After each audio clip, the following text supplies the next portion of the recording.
Good evening, Nation. Welcome again to Rogue Nation, your one stop for whatever the fuck we want. Tonight, explicit early. I start them up. I love that intro. I get it going. Tonight, I got, as always, Kevin to the core. Yo. I got Heel Hunter Joe. What's up? I got our special guest, who's always welcome on the show. Always love to have him on the show. Yes, appreciate it. Toy Hunter Jeff. What's going on? Always welcome. Always want him here. And he's actually here. We're not going to lose his audio unless for some reason he just cuts out completely. Right. He just gets up and leaves. Yeah, just get right. Thank you. And then goes. And of course, me, the big man, Justin.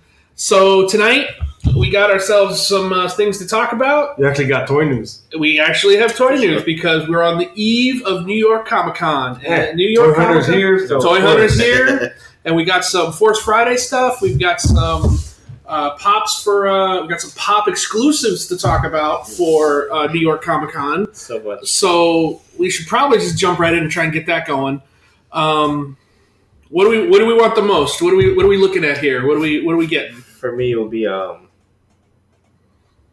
the Bloodman Chronic from FYE. That's fucking I'm funny. right with you. Okay. So That's honestly, it's all I want. That's me and you be lined up. FYE. That's all I want. At 5 in the morning. There are a few more that I want, but I'm just not going to try for. Right. Because I don't want to suffer. I saw you posted today, Jeff, the Fantastic Four. Yes. Yeah. And I was like, that's cool. Yeah. I put it on our Instagram. As soon as I saw the Galactus, I was like, I'm on board with this Yes. movie. I do love that they put Robbie in there, though. Right. Robbie the robot. Right. It's like let's just fuck with everything. I'm all about Doom. Yes, yes. I don't even collect. I'm mostly gifted these things.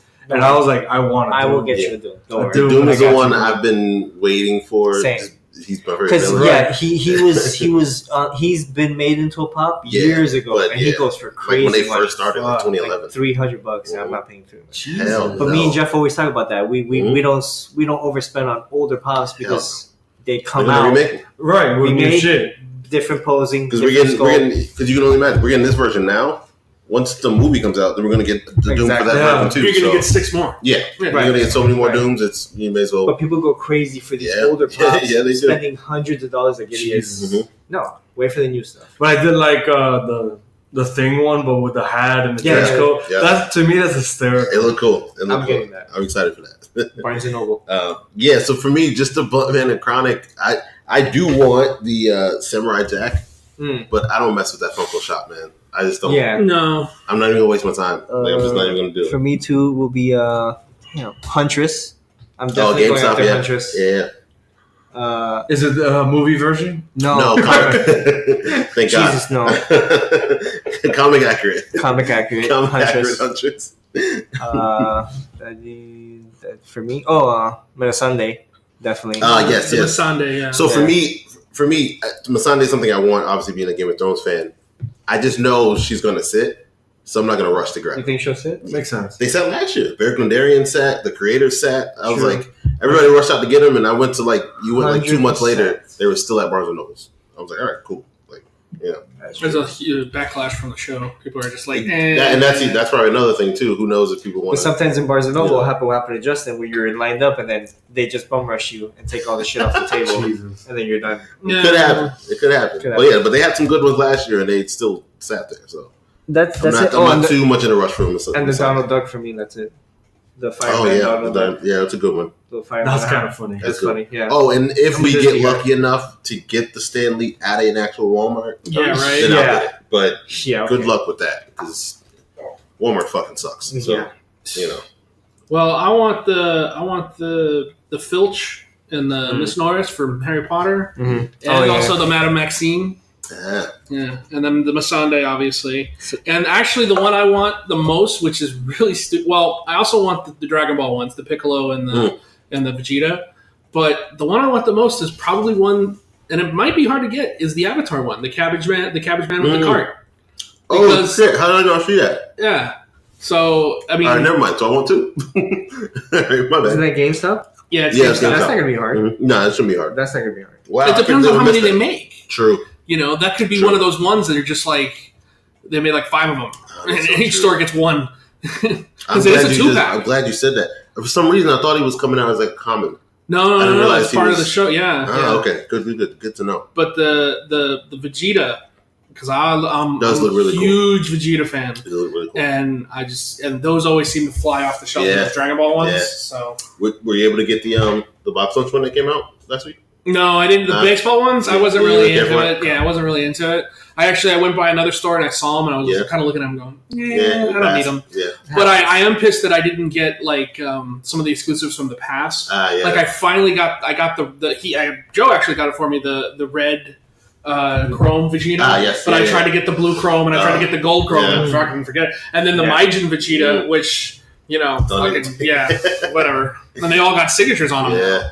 Yeah. So, but there's a huge selection more that are coming. I mean, the Teen Wolf, or I'm sorry, not Teen Wolf. Back to the Future one, Marty in the costume. I think that's kind of cool. If I was to come across that, I'd probably pick it up.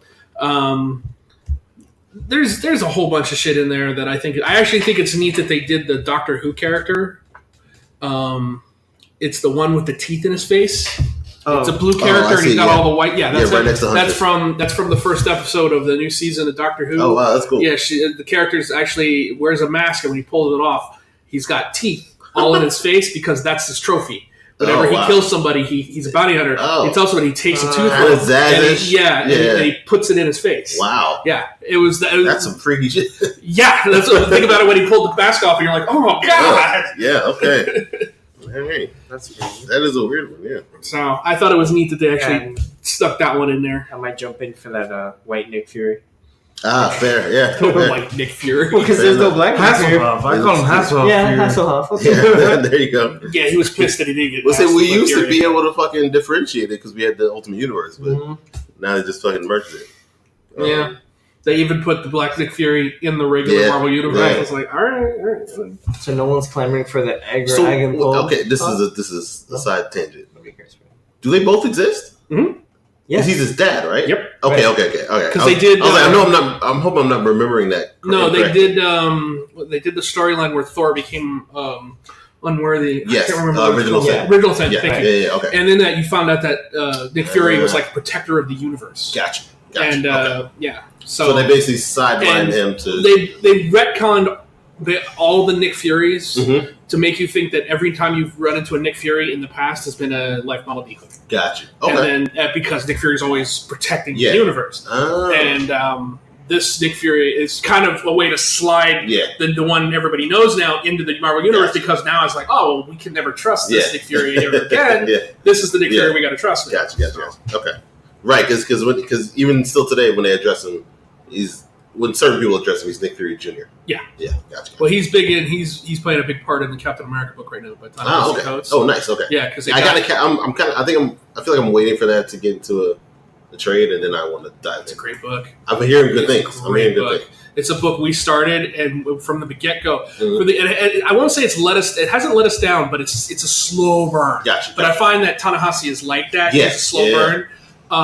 It's a book we all kind of theorized in the beginning that could become the next Winter Soldier book. Oh, nice. Like the next Winter Soldier, like Ed Brubaker. Yeah, no, I know exactly what you mean. Yeah. Because we were reading the first couple issues going, this has got the classic, this is going to turn. Yeah, that's why I've been kind of holding off. I'm like, all right, I want to get this collected. And then every issue of it has been like, okay, we're moving one step further. We're moving one step further. But and like I said, it's a slow burn. Yeah. But every book's been entertaining. Nice. The covers are great because they're all Alex Ross covers. Yes. I've been seeing that. And they've actually gone and done.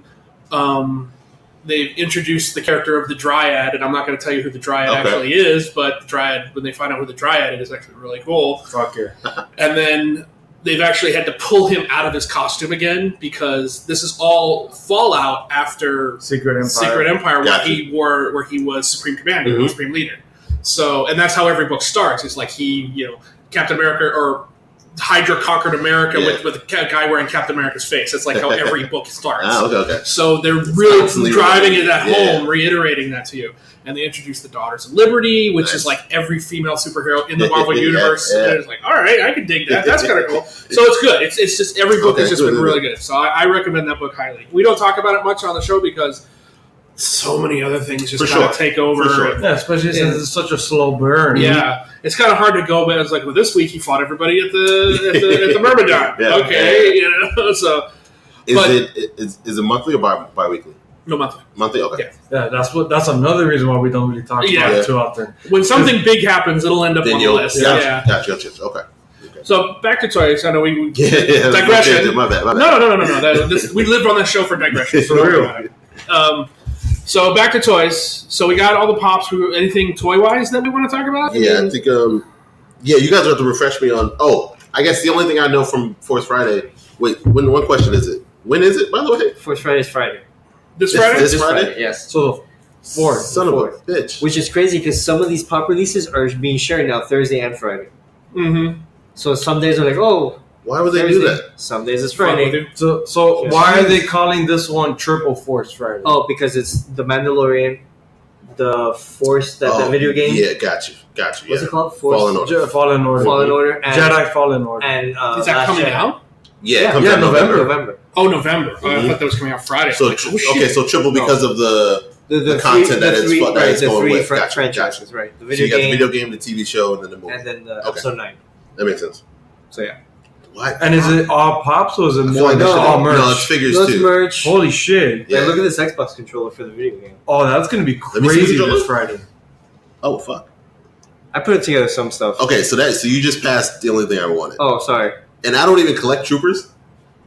The red one. Yeah, the red trooper. That shit looks cool. I was like, that shit looks cool. You should have seen. They showed photos of Pedro Pascal and Gina Carano getting to play with their figures for the first time.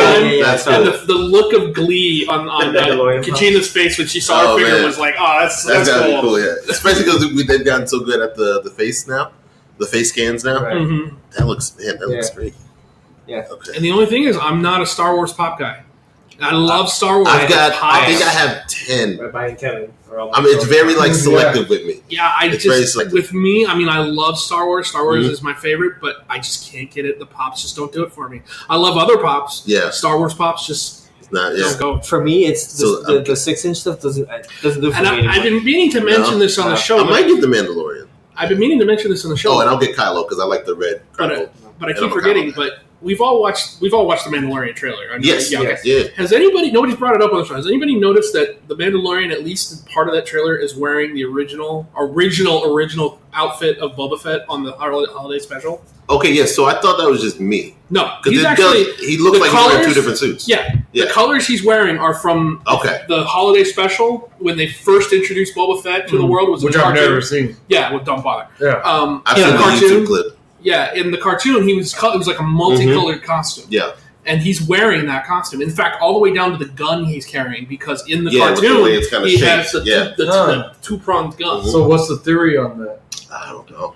No idea. I just noticed it when I was watching the trailer. Oh, because you looked it up online to see what people think. I don't care. It's not one of those things. It's just one of those things where it's like, oh, that's kind of cool. Maybe Filoni's like, hey, let's try to redeem this. I would think more like, let's throw it in there to see who notices. Like, fair enough. You know, because obviously he's going to change. Yeah, there you go. Because he's got the blue helmet, and wasn't there a pop already? A pop came out of this. Yes. Yeah, I saw. So if you watch, if you go on YouTube and you watch that original clip of Boba Fett first introduction on the holiday special, those are the colors he's wearing. The blue. Yeah. But how was that in the Mandalorian? Don't know. It's just he's wearing them at a certain point, and then the costume changes and he gets the all silver one.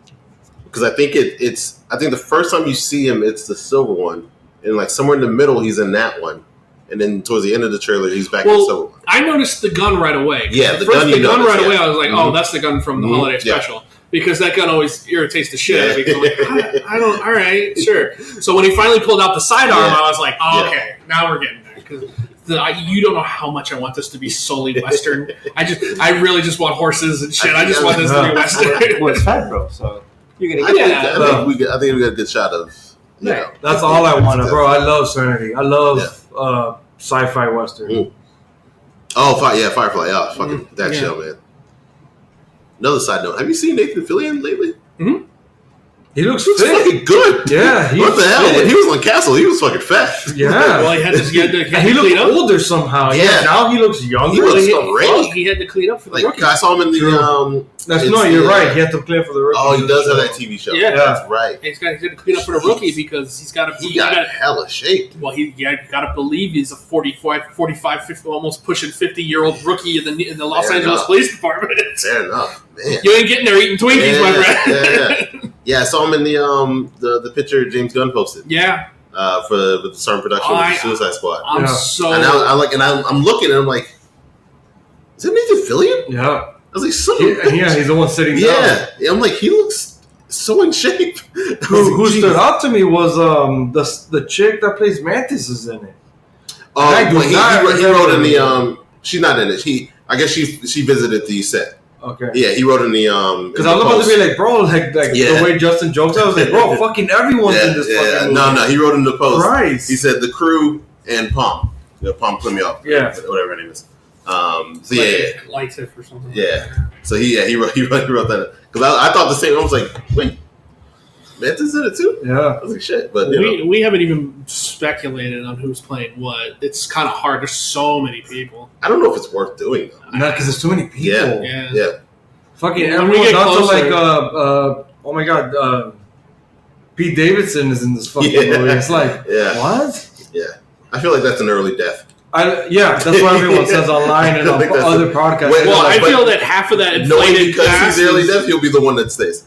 Well, I feel that half of that inflated cast is early death. Not just one. You're getting like you might even get a whole other Suicide Squad at the beginning that goes. I can see that. That's like the fan favorite theory right now. Like we start with one team, they all die, and then they kind of did some mainline teams. They kind of did something similar, right? They did something similar in the animated version, Hell to Pay.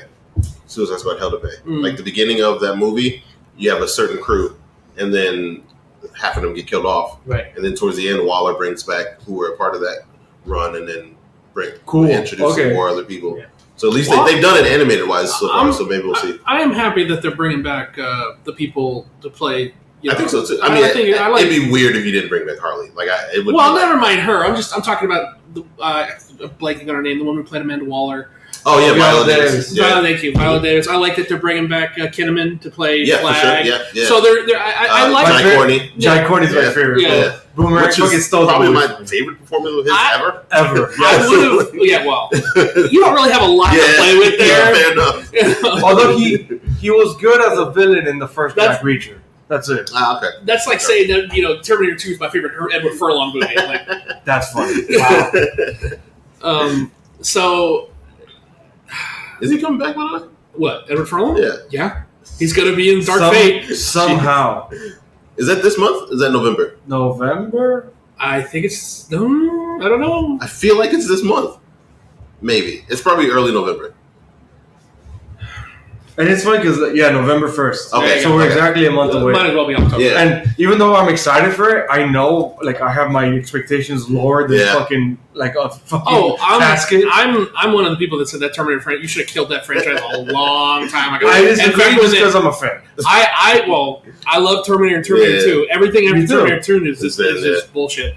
But I will say, when I first saw the announcement, I'm like, oh god, just let it die. And then I saw the trailer, and I'm like, fuck, I'm in. Yeah. I'm in. Yeah.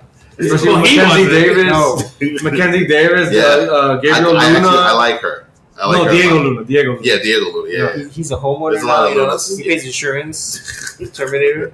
He bakes cookies. I love from that one. He opens the door and he got baked cookies, owns a home, pays a mortgage. He probably has a relationship with Alexa because they're both AIs. That's awesome. That would be cool. Siri's the side chick. Siri's the side chick. Okay, see, you gotta sneak the product placement in there somewhere. Okay, so we're going down digressions here. Has anybody seen the commercial for that movie? Jexy loves something or other. What the hell is that? It's like it looks a so comedy bad. version of her. Oh my god! Have you seen it? No. Okay, Adam Levine's in this movie. Yeah. Okay, and Jexy is his phone AI, that somehow I guess is sentient and falls in love with him. Yeah. And starts trying to sabotage his life when he finally meets a real woman. It like sends his dick pic to everyone. Yeah. Yeah. It starts saying shit like, if you ever leave me, I'll kill you. Yeah. So it is like a satire version of her. Yeah. Which is like, who the fuck would think to do a satire of her? Adam Levine. Yeah, fair enough. Yeah. Fair enough. Yeah. I saw the commercial for today. I was like, all right, whatever. I like Adam Levine. But, That fool should get with the Terminator. Yeah. Hey. Doing Dark Fate sounds like the title for a video game. Yeah, it does. Yeah, it does. Terminator game. Or like a really bad one-shot comic. Yeah, I can see that. Not like a big tentpole fucking movie. Yeah. So if you want to see what we got, what's coming out on Force Friday, we got stuff going to go up on our Instagram. There's some pops, there's some action figures, Sith troopers, some Mandalorian figures, stuff like that. Just so you know, because we're not going to describe them all here. Go look for them. Yeah, it's a ton of them. There's not a lot. There's a lot going on. If you're in the pops, you've seen it. Yeah. So moving on, we went through all the theme park stuff last week. The only thing that happened this week is the actual opening. The Skyliner opened this week. Yeah, I saw a bunch of videos. Yeah, cool. So that's the only thing that really happened. So I guess we're going to move on. There's nothing really in gaming we're going to talk this week, so we're going to talk comics. We got some stuff to talk about. Let's go first. You read, Jeff, Batman and the White Knight? Batman Curse of the White Knight. Yeah. So what's going on in that book? Oh, yeah, sure. I'll get it out the way. So we're on issue 3. Sean Gordon Murphy does the writing and the art. Have you seen on Twitter they call it the Murphyverse? Yeah, which is I fucking love it because it's a part of the Black Label stuff. It's not continuity, which I love. It's in the same world as Bat Dick. Yeah. So he's so far essentially the story is you're getting kind of in depth into the history of Gotham, which we've been there before, but to the first Wayne that ever came over. And apparently Joker has this one last joke or one last laugh that he's planning for Batman, and it has to do with his ancestor who came to Gotham in the first place. And why is it the last one though? I don't know. We're still trying to figure that out. I guess maybe he has a plan to. I don't feel like he has a plan to escape like forever or anything, but he just like I got one big joke. And it'll end. I think he's saying that it may be the last and the end for Batman. So not like last for him, for Joker. Like this will end you as Batman. The first Wayne to come over was the first Joker ever.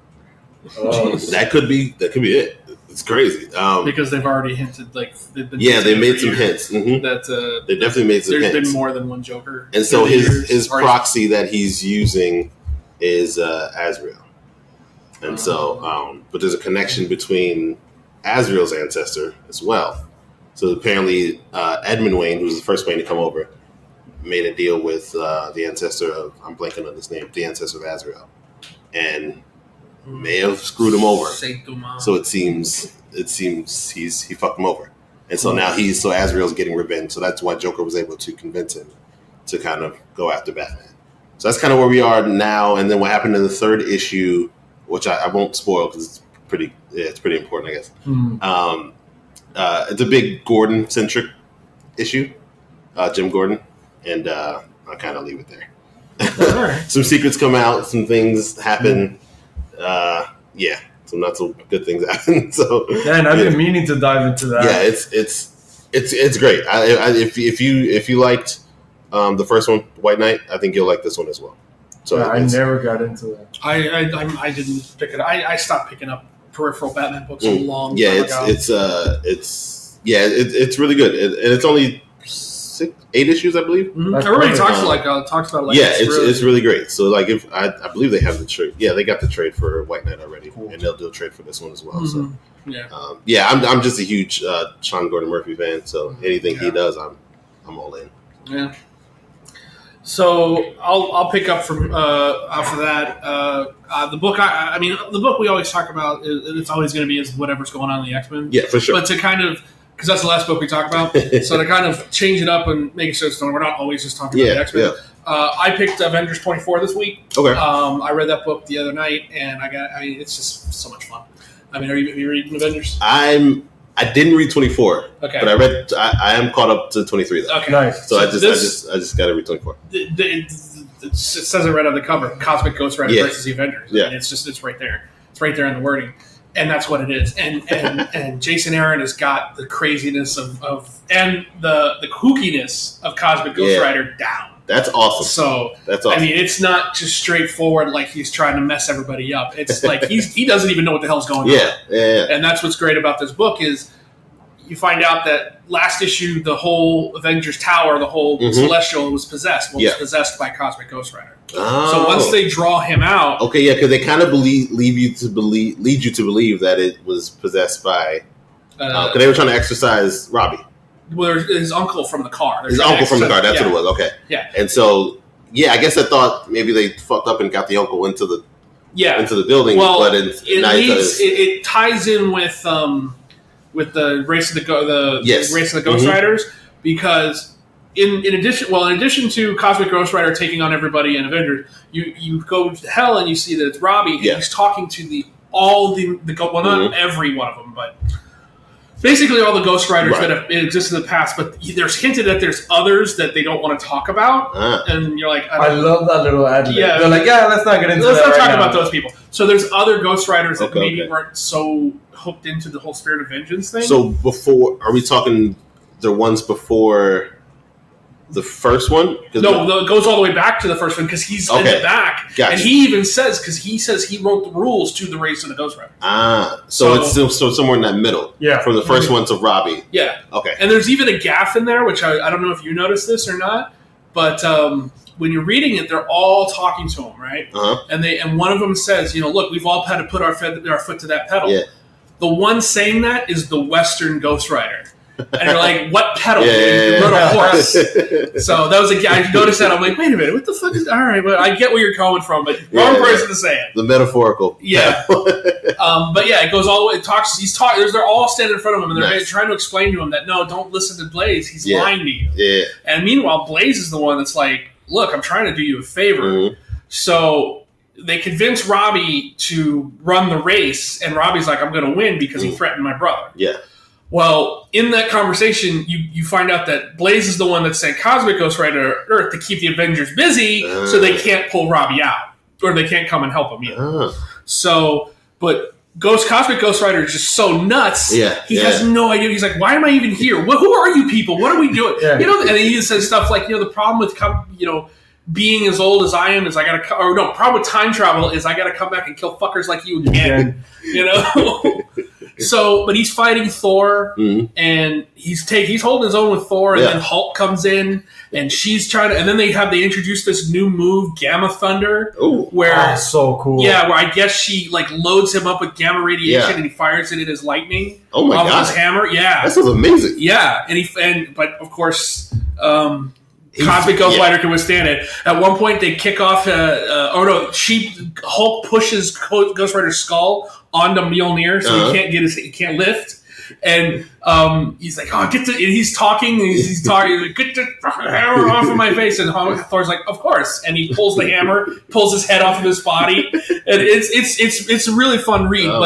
As it's going on, it's kind of cutting back and forth between Hell and what's going on with the Avengers. The Avengers are holding their own because eventually Black Panther and Captain America show up and they have new outfits that are powered by celestial technology. Okay. So they're able to fight with the power, with the Cosmic Ghost Rider who has the power of Cosmic. Mm-hmm. In Hell, Robbie's like, I'm going to win this race, and he's like, you're not going to cheat me. And then all the other Ghost Riders are actually doing what they can to move all the demons out of the way, so he can go straight because Blaze has convinced all the demons to get in his way to slow him down. Oh, wow.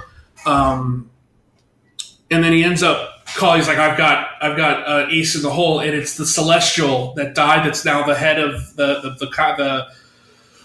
headquarters of the Avengers. Yeah. Apparently, he's in Hell, and Blaze calls upon him to stop Robbie. But it's not really the Celestial. It's actually his uncle that's in the Celestial body, and he's fucking with Blaze or Robbie's head. Oh shit! Yeah.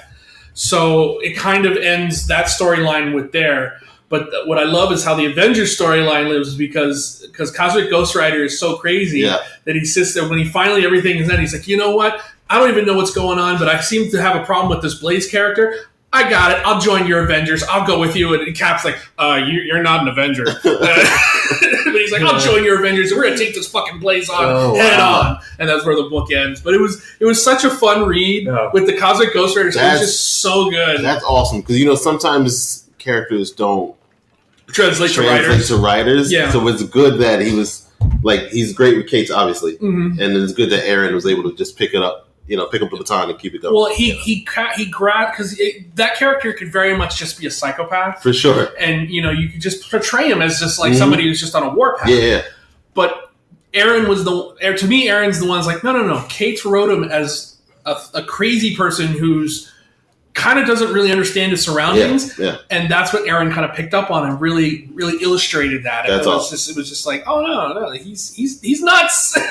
Especially mixing with Frank Castle's, shoot first and ask questions later. Yeah, for sure, 100%.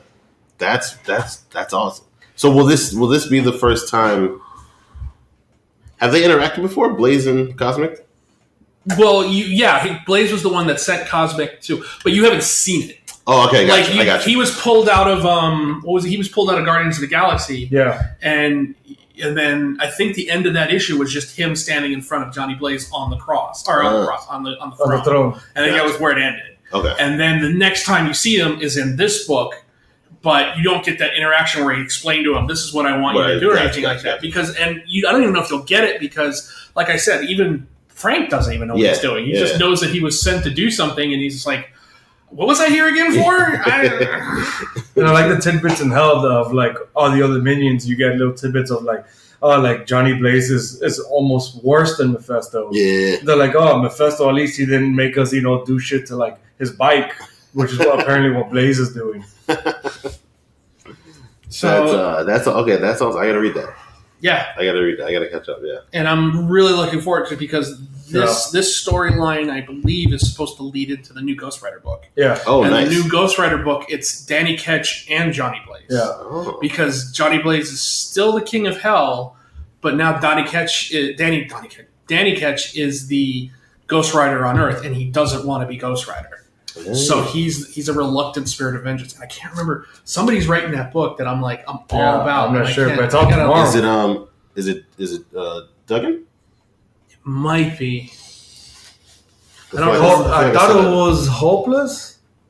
Was it Hopeless? Actually, I'm not sure. I don't remember. But that's good to hear, though. Yeah. I'm jumping on it as well because of these, Jason Aaron Avengers stories with the Ghost Riders. It's been awesome. That's all. From them teasing it from the beginning, I was like, that's right, Ed Brisson. Brisson, yes, Brisson. And I was like, and Brisson wrote Extermination, which was a great X-Men book. It was the first X-Men book I read in a long time, and I was like, this is really good. Okay, nice. So I was really happy about that book. So. Yeah, definitely got to catch up with that. It's been great. And I think he's getting. Is Marquez still in the art?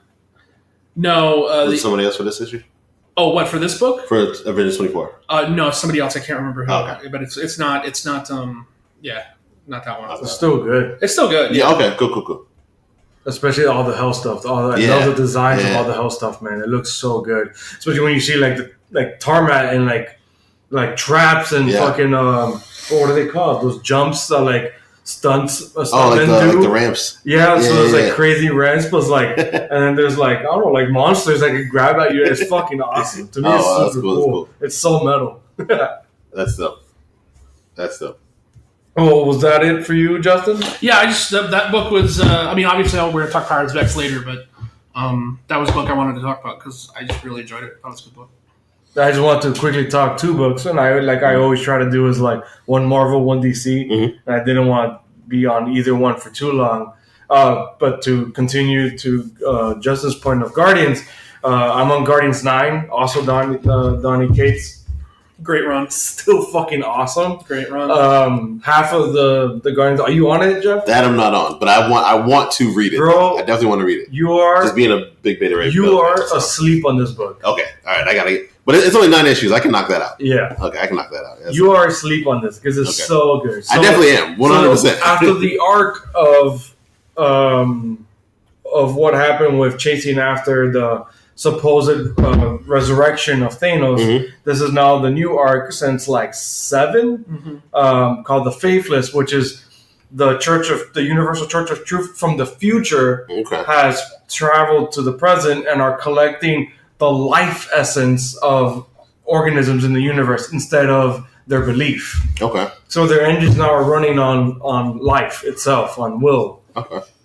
Half of the Guardians are in there stuck because Peter fell for the fucking trap because Jason of Spartak's dad got sucked in along with the most of the Nova Corps. Okay. Jason's head of the Church of the Truth right now. Yeah, he's possessed by whoever is the head. Yeah, gotcha. Yeah. Star-Lord just saw his dad. But he acts like his dad. He calls him son, and he tries to relate to him on that level. Okay. Yeah. It's scary in that sense. It almost plays like a horror, which I really, really dig with Donny Cates' writing. And this issue in 9, you get like Rocket trying to help in that suit because he's fucking withering away. He doesn't know. Yeah, you don't know. I've been listening to you guys. He's devolving. Okay, gotcha. He's devolving. So he's in the suit. He's just trying to wear a jacket back. You got punk-looking Groot, and you got Moondragon off on another world. Oh, shit. Dealing with something, and you don't understand why they're fighting these random aliens. And then, since I don't want to spend too much on the book, you get to who they're there for. Yeah. And it's like a young kid Magus. Magus. Because he's the purple skin and red-eyed one. Right. It's not the regular looking Adam Warlock. Magus. Magus is the evil version of because when I first saw him, I thought Adam. But I'm like, oh no, it's the Magus version. When Adam Warlock had the Infinity Gauntlet after Infinity Gauntlet storyline, he to get rid of temptation, he split off from himself the good and the evil. Right. The evil became Magus, the good became the female version. Yeah, so you see like a not toddler, but he's it's a kid. It's kid, but I'd say like teen, but like way less than 14 years old. Mm-hmm. So like 12 or 13-year-old Magus. Yeah. And he's there, and all these like savage aliens that are fighting this half of the Guardians are like his pets. And he's like, hey, you're scaring my pets with them. They're like, oh, we need your help. And that's it. That's what we get from that line. And we come back to Jason of Spartak's possessed, showing in a vision, showing Peter why they've traveled. And you see the future, and all the Avengers are dead. It's fucking grim as shit. It's literally raining blood. It's fucking metal. And then the shores of, like, on Earth, like, the water is high, and the shores are, like, hitting up against, like, bodies. Oh, shit. So it's this, like, really, really dire future. And it's because of death. And you see death on this, like, the top of this mountain and, like, unchallenged. And bodies, like, leading up to the way of where death is. And it's the avatar of death, the lady. The woman in the cloak. Right. The cloak, yeah. So they're like, we've traveled here to collect all the life or whatever, to bring about the harbinger of life or the destroyer of death. Gotcha. And they're like, okay, like you can't just bring back Adam Warlock and everyone. In previous issues, Jeff, for you to now know, there's like a field in this ship of the Universal Truth from the future of a bunch of eggs. So everyone thinks it's a bunch of Adam Warlocks. Ah, gotcha. They're like, oh, we have every version of him. Yeah. This ends with like one of them finally cracking. It's the one on top of this like pedestal that I've been having in the past couple of issues. And then right when you think it's Adam Warlock, it's actually a version of Drax the Destroyer. Oh. Okay. And that's where it ends. Well, Drax is supposed to be the one that goes up against Death. Because Drax was originally created to fight Thanos. Yeah. Right. Gotcha. Right. Gotcha. And then in this iteration since Infinity Wars, Drax is dead. Mm-hmm. So this is, I guess, a way to bring him back, but there's a bunch of evil versions of him, a whole field's worth of him. Sure, okay. Yeah, and I love the way this ended. It was fucking so cool. Yeah, I definitely got to catch it now. The one thing you didn't talk about, though, is like everybody has fallen under the kind of the spell of the Universal Truth, and you get the idea that Quill is starting to fall too. Yeah. And then at the last minute, he reveals that he hasn't, and he attacks his father, and then they put him in the engine. He's like, I don't want to do it, but I got to do it. And putting you because they talk about how to go back to get Back to the Future, they need like half the universe's life to do it. Oh, okay. So like a certain number of life, and then the one that has just the right amount of population is Earth. Yeah, that's what. So it was. they end up at Earth right after the reveal of Drax. Yeah, they end up just at Earth. So they're going to basically pull everybody in off of Earth and use their life force to get themselves back to the future. Yeah, they're like one planet to save the whole universe is nothing. Shit. But it's just funny how like it's always Earth. Of course, it's Earth. Of course. But yeah, that was the Marvel book that I didn't want to linger too much on. Yeah. But of course, I had to explain what was going on for Jeff to catch up. The other one was Batman Superman. Speaking of Marquez, number 1. But and Josh Williamson. Mm-hmm. It's number 2. Okay. Number 2 because number 1 already started. Right.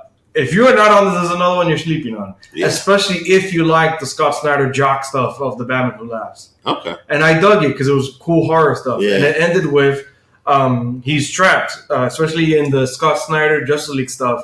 He's trapped in the Hall of Justice. But he's had people doing shit for him that you don't know how or why. Yeah.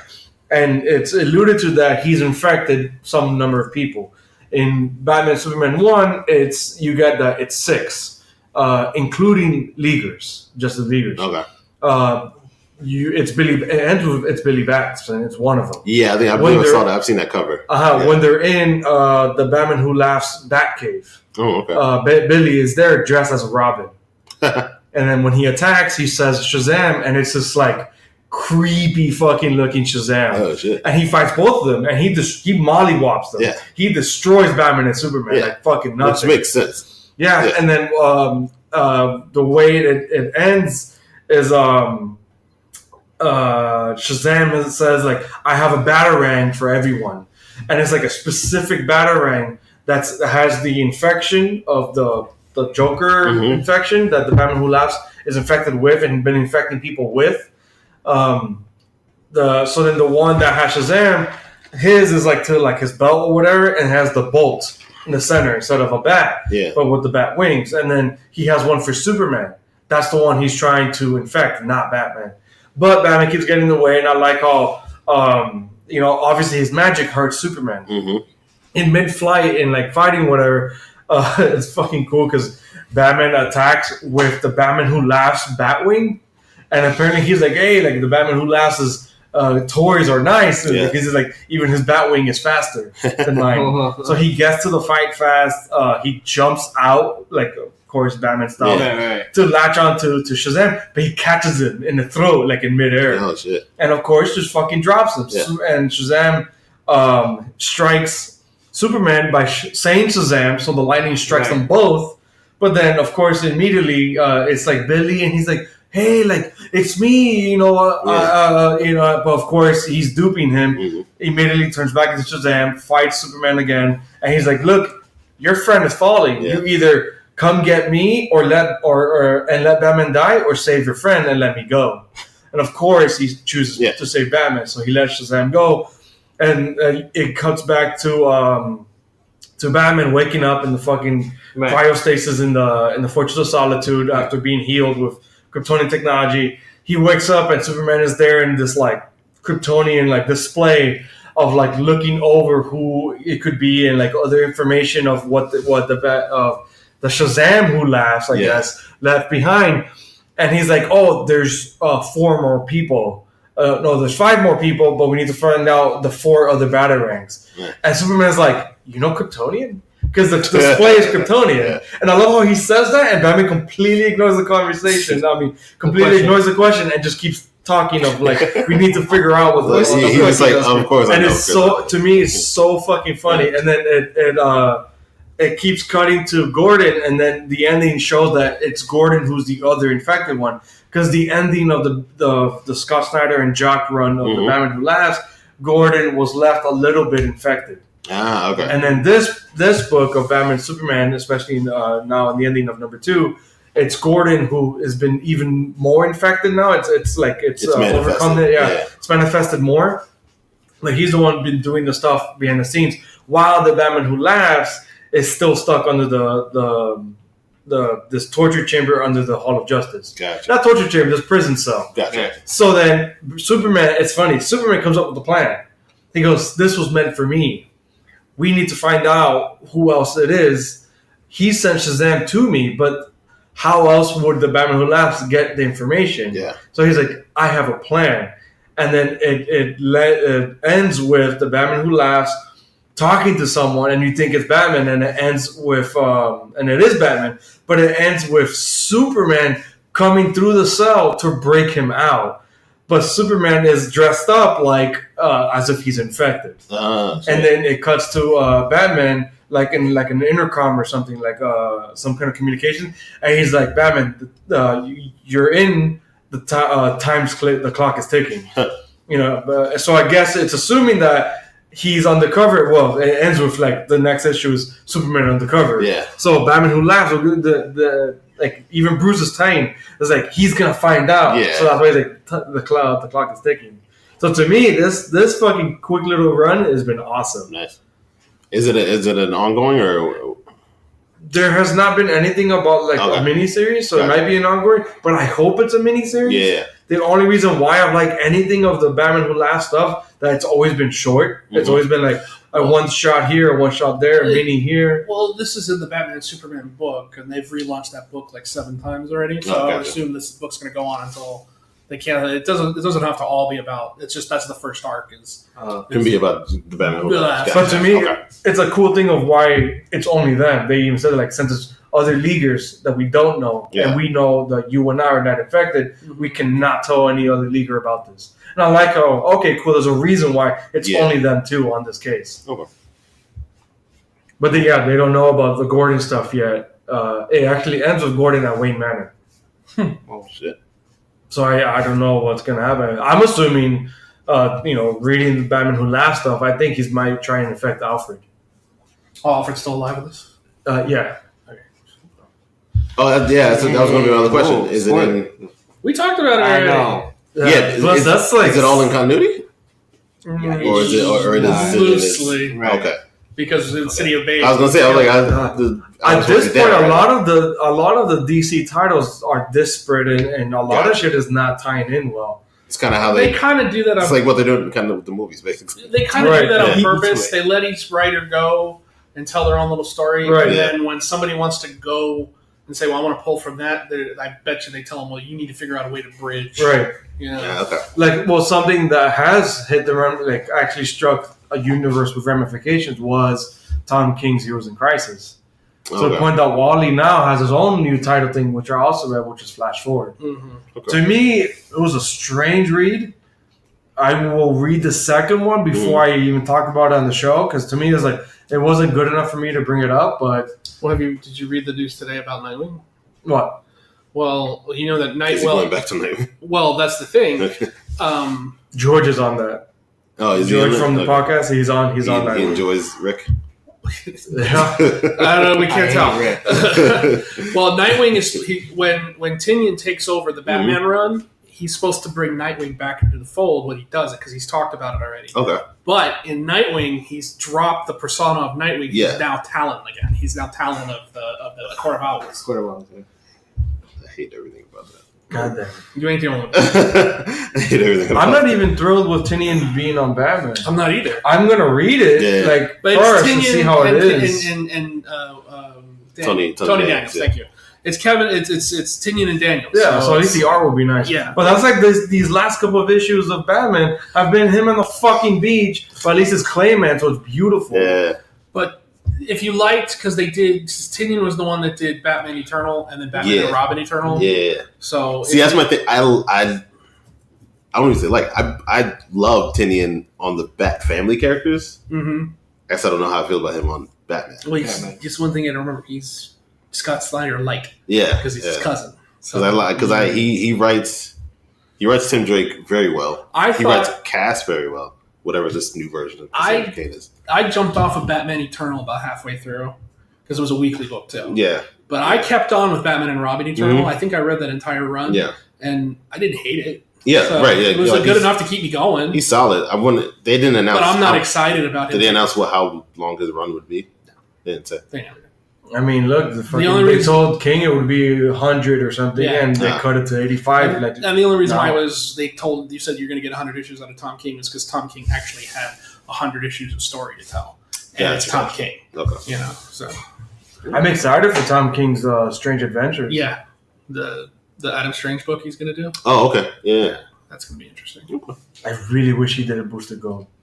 I loved his Booster Gold in Batman and in Heroes in Crisis. I want to. He's great with the kind of ancillary characters. I want. Like he's, you know what I mean? Like obviously with Miracle Man and Vision.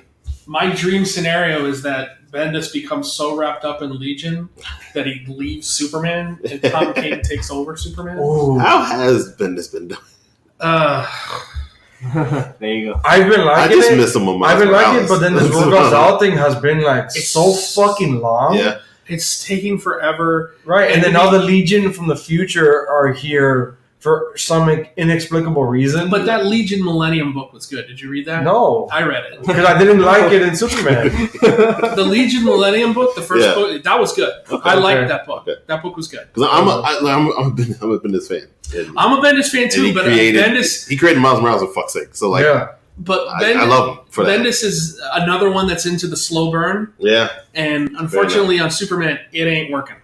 Yeah, Okay. He needs to kind of wrap things up and get on to the next thing, you know? Okay, so let me ask a question.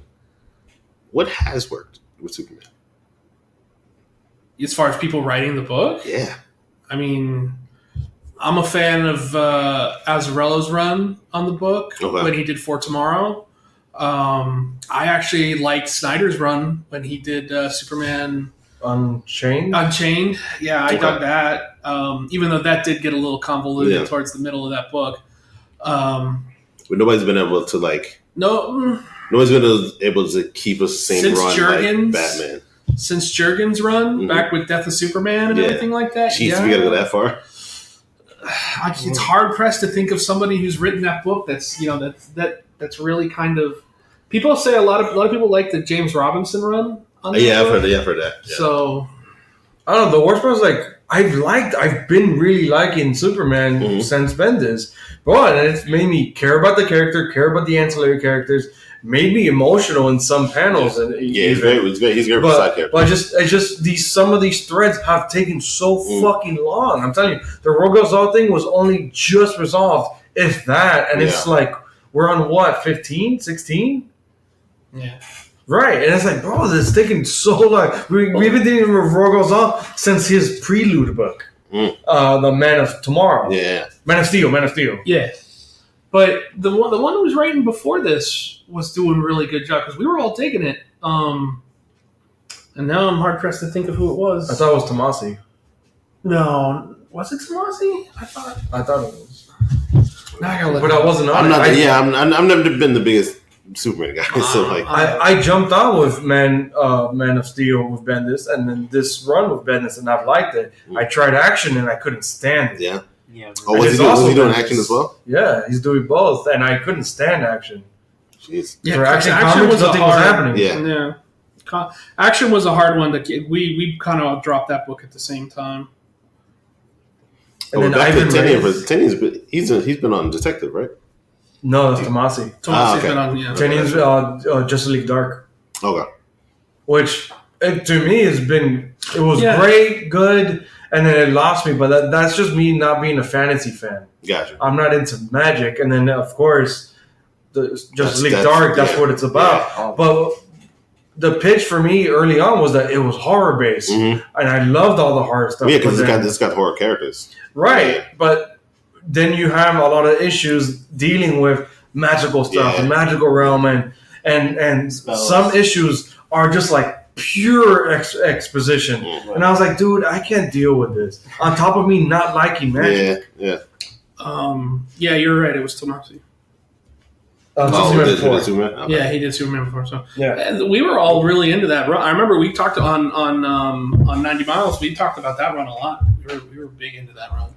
Maybe not you, Kevin. Yeah, because I got on with Bendis. Yeah. So, but we liked me and a few other people. We liked Tomasi's. You know, there's certain people that could take the character, or certain writers that I feel like that. I just feel like it hasn't been. He doesn't have Superman. Really, like what's the classic Superman run other than Death of Superman? Well, you know what I mean? Obviously, like, and even is that like he doesn't have like a Hush. Yeah, he doesn't have, or even a Court of Owls, or even you know what I mean. Yeah, like, no, he doesn't. There's Definitely nothing recent. I mean, there's stories in there that I could kind of point out and say, well, those are good reads, but they're not like popular. Reads, you know, like when he did, there was one whole run where he exiled himself from Earth, and because he was too powerful, and he went into space, and he did a lot of stuff. That was actually a really good run. Okay. Obviously, everybody refers to Death of Superman because it was just a very good, storyline. But yeah, he's a difficult character to write. You got to somehow figure out how the most powerful man in the universe here on Earth can be threatened, especially by Lex Luthor. You know, but people, he just doesn't have that definitive. And everybody keeps trying to write that definitive thing. That's the thing. So I think you think they should just write Superman? I think when DC put Bendis on the book, they said this is going to be the one, and it's not really unless we're going to get somewhere where maybe it gets there. But I love how he's changed the status quo for him. The Fortress of Solitude is in the Bermuda Triangle. Yeah, there's John is aged up. But see, that's the one thing that I don't like. I agree. Because they introduced John, and they really did a good thing about making him a sidekick for Superman, which is something he's never had. No. And everybody's in DC Universe, and their brother, fucking Lois Lane had a sidekick at some point. And that way you humanize the character even more. You made him a father. And that was such a great thing, was him trying to teach his son how to be better than him. Right, that's what the Super Sons was, right? Yeah. Well, Super Sons was him and Damian. Gotcha. So... And now Bendis basically, they didn't know, Bendis, I got the impression Bendis didn't know what to do with him as a kid, so he aged him up. And I don't, he's like 17, yeah. So you can't even put him with Damian anymore. Well, they want to, because that's what he's already said. He's like, I can't wait to talk to Damian. Yeah, that was literally the last issue, and it's like, the Return of Superstars, it's like, how? But that was, when Tomasi's run, that was the one thing that was really working well. Was that Superman had to kind of balance his life between being Superman, but also trying to teach his son, and also care for his son because he was afraid, because his son is not fully powered yet. So, but also the potential that he was going to surpass his father because he's Kryptonian and human. Gotcha. So, I mean, there was such great stuff there. And when Bendis took over the run, I just got the feeling that Bendis was like, look, I don't know what to do with this character at this age, so I'm just going to make him older. And I was so was he there prior to Bendis getting on? Yeah. Okay. So he goes John goes all the way back to Resurgence. Oh, that stupid ass run they did. Oh, right, because wasn't there like Convergence? Thank you. Yeah, wasn't there like two different Superman? Yeah. Because the whole thing was he was trapped in one of the bubbles of the Brainiacs, and that was where John was born. Yeah, I remember that. And then they did that whole Superman run where he was in the black suit with the beard. Yeah, and he was hiding on Earth 50 in New 52, and he was doing that. Actually, I think it was a Dan Jurgens run too. Cool. That was a good run. Okay. That was really cool. Love the design. Yeah, and then when New 52 Superman died at the end of New 52 and they went into Rebirth, this guy came in as the original Superman coming back. So, how did they age up John? He at the end of one of the issues he went off with Jor-El into the universe. And while he was I remember gone, you guys talking about that. Yeah, and when he went off, he got stuck in time or something, because he ended up they got near a wormhole. Yeah, he got sucked in. And remember, he got lost on some other. He got stuck on Earth 2 or Earth 3 with the Crime Syndicate because Ultraman found him and imprisoned him in a volcano for a long time. I remember.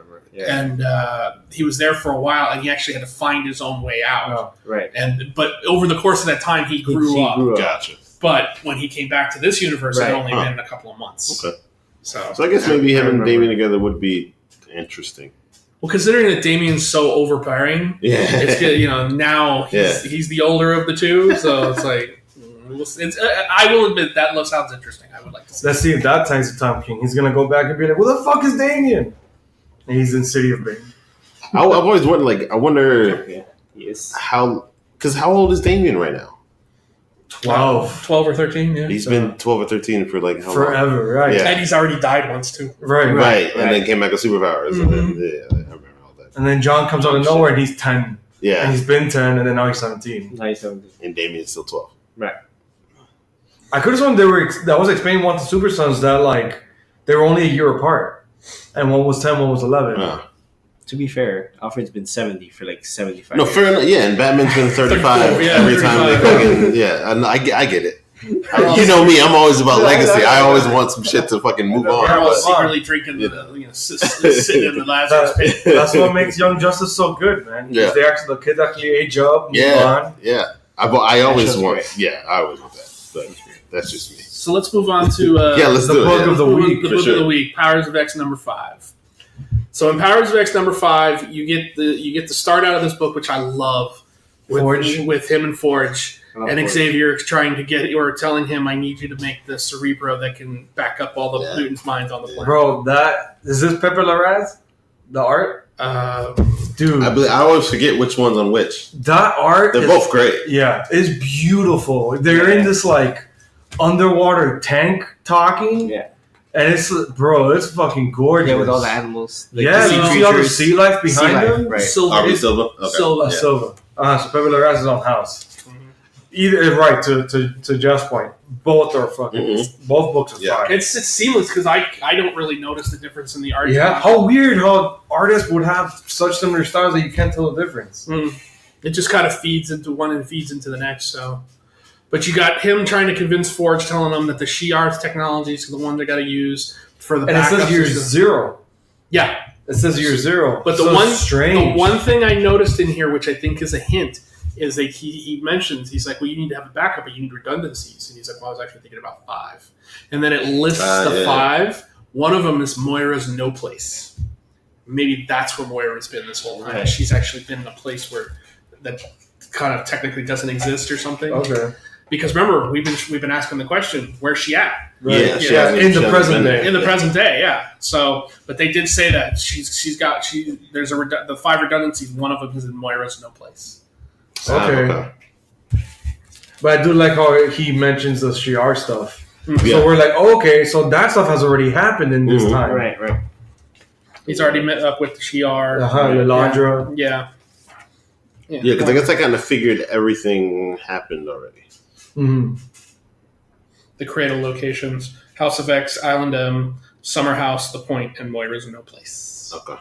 Or the cradle. Like, to me, that intrigued me a lot. I'm like, Summer House. Well, there's so many things that are just like... Yeah, is it Summer House or Summer's house? It just said Summer House. Summer House. Okay. So I took it as like, Scott's family house or something. Could be. Just says Summer House. Yeah. Okay. So we have that. We have we skip ahead and we have in year 10 we have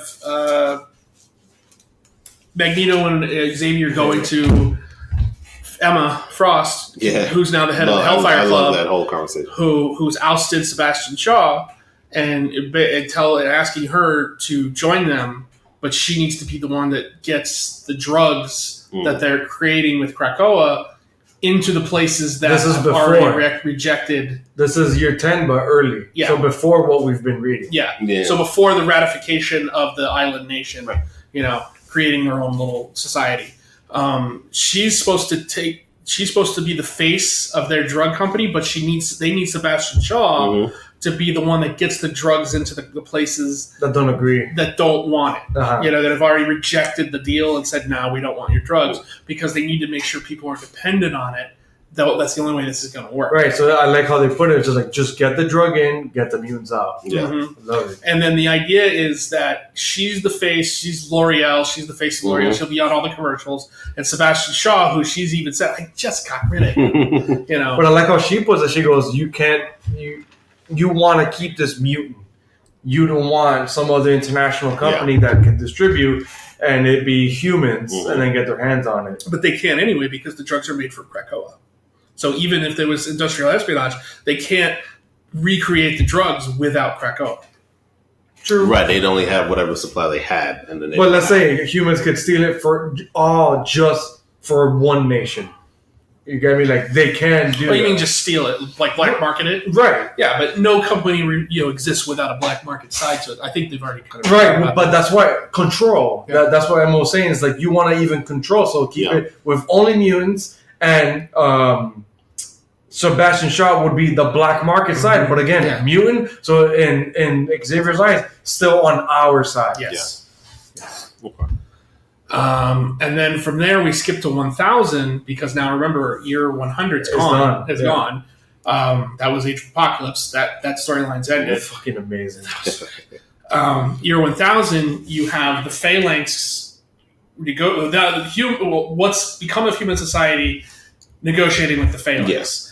The Phalanx agreeing to the terms, but the terms basically, at the end of the book, the whole status is, yes, you can ascend our way, which is we need to consume you, and your memory will live on within the Phalanx, which is not really what they want, right? Because they were everybody's thinking, okay, we're going to ascend and we're going to live on as ourselves, and the Phalanx are saying, no, it's not how this works. Because we'll absorb you into our collective and destroy you because we need to consume you to survive, and your memory will live on, and you will be. But I like how the robots, the AIs talking are discussing at the kid and then the floaty little thing, the Nimrod, the Nimrod, which is funny, and it's like because they're bioorganic, they cannot be merged or with the Phalanx because it is technology.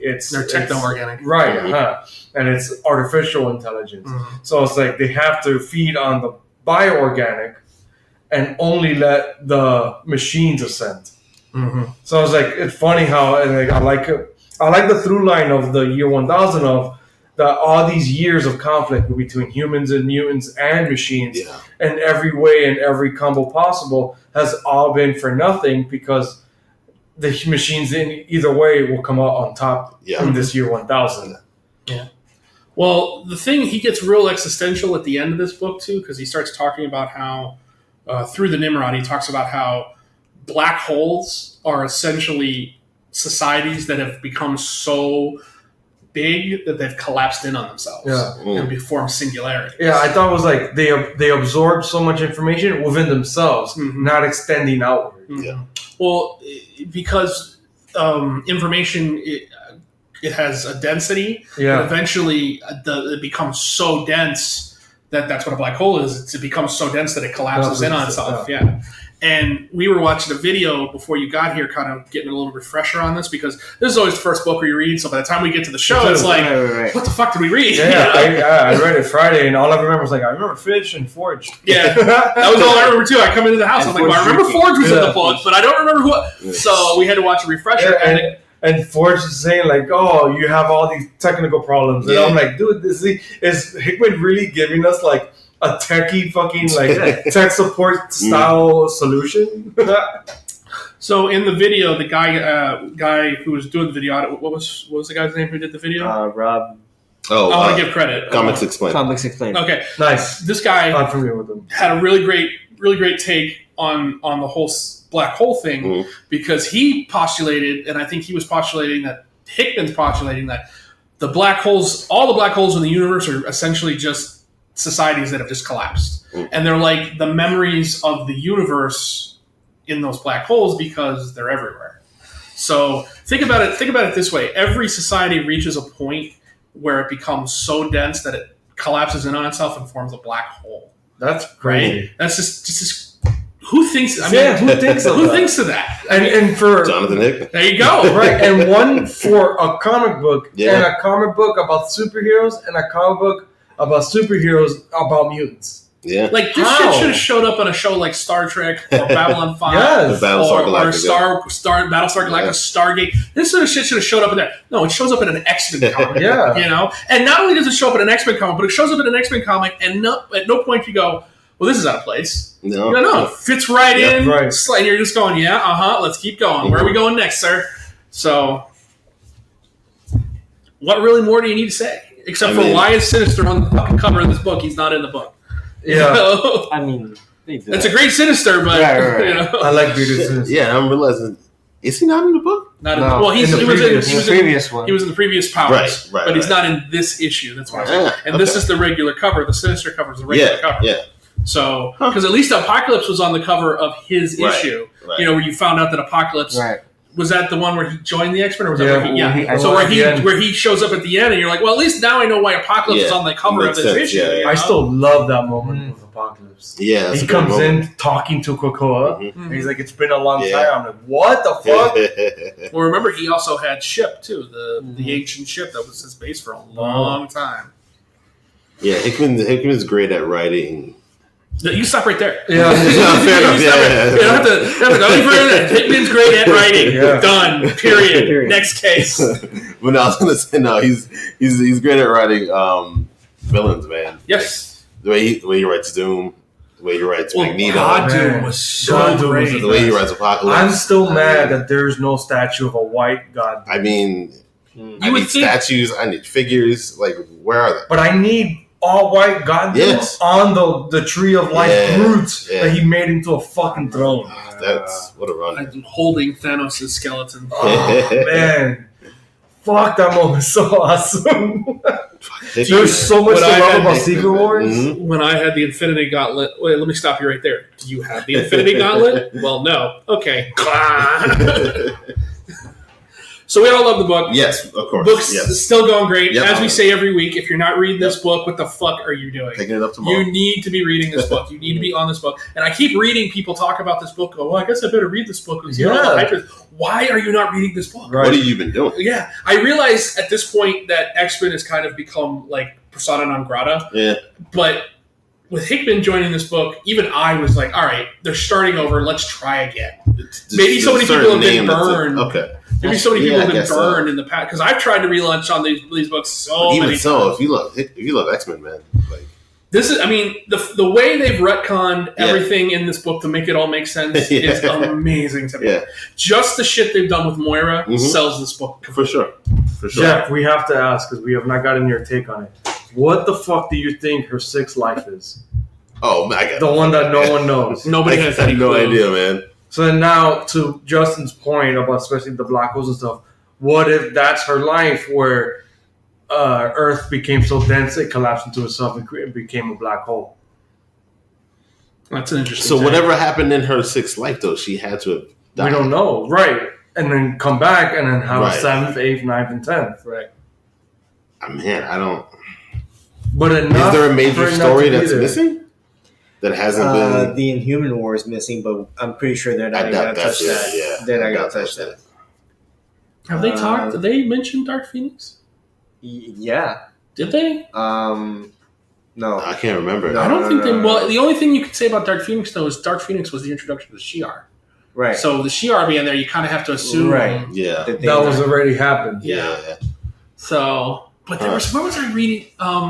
she's still Marvel Girl, though. Yeah. Was it in Guardians? I hate to bring the... They were talking about death, and then they mentioned Phoenix as the embodiment of life. That was in Guardians, right? I want to say yes. I think that's where that was. They were talking about different things, and they mentioned Phoenix as the embodiment of life in the universe. Okay. I don't think it was in this book. So as far as her sixth life goes, man, I got no idea. Because you've had the Age of Apocalypse, you've had House of M, you've had the Avengers vs. X-Men, you've had... everything. I'm just trying to think of the storylines that were big enough to kind of... Yeah, no clue. And it's going to be something they're going to get to it and you're like, oh yeah! And clearly Second Coming has happened in Messiah Complex because Hope is there and she's a part of the Five. Yeah. And Genosha's gone. And they've talked about the massacre there, so... Yeah. Vulcan is mentioned. Right. And they're even hinted at another brother. What if this U-1000 is her sixth life?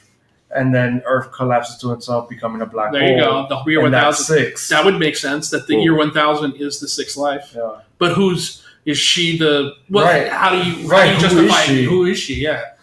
Is she the little kid? Is she the Nimrod? Her consciousness is in the robot? Maybe. Don't know. Yeah, we don't know. We'll see. Well, we were all shocked when we found out that year 100 was one of the lives. I'll say that. Yeah. And we know that year 0... I freaked out and I remember writing them, Jeff, and I was like, how the fuck is this not a red banner issue? Yeah.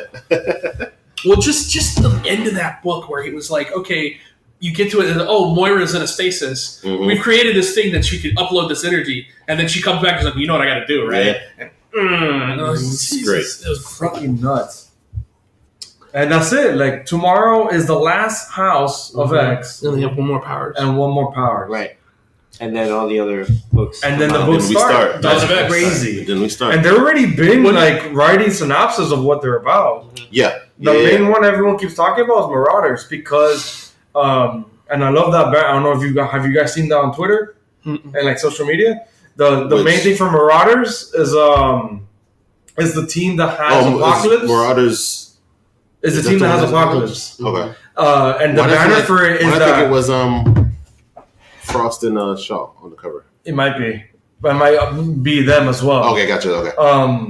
But the banner around for that book floating around for Marauders #1 is that it's all the mutants living happily in Krakoa, and you just see the back of Apocalypse, and it just says some mutants are never satisfied. That's it. Wait, but is that Marauders or is that Falling Angels? No, it's Marauders. Is that Marauders? Okay, I thought it was Fallen Angels. Okay. That's because I've been seeing it on Twitter all day today. Yeah, I haven't seen anything for Fallen Angels. Have I seen stuff for X-Men? No, only like Marvel comic writers writing wow, X-Men 1, wow, like how the fuck? Fucking Pyro's in this team.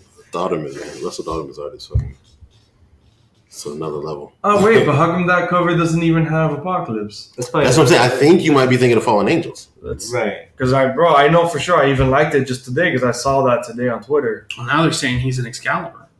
Right. Could it be that? Could it be that I saw? Yeah, Excalibur #1. It's Excalibur now, Marauders. Because here's some mutants are never satisfied. Yes, that's the banner I saw. My bad. There we go. Okay. Look at that. That's fucking cool, man. Right, yeah, it's the same one. Oh no. Oh no, yeah, that's what I was thinking of. Huh. That makes a lot of sense in the world. I love that. To me, that's such a savage tagline. How many fucking X-Men books are we gonna get? Jesus Christ. Yeah, Fallen Angels, Marauders, Excalibur, X-Men, X-Force. What's the one? Who's doing? What's the creative team on that book? Yeah.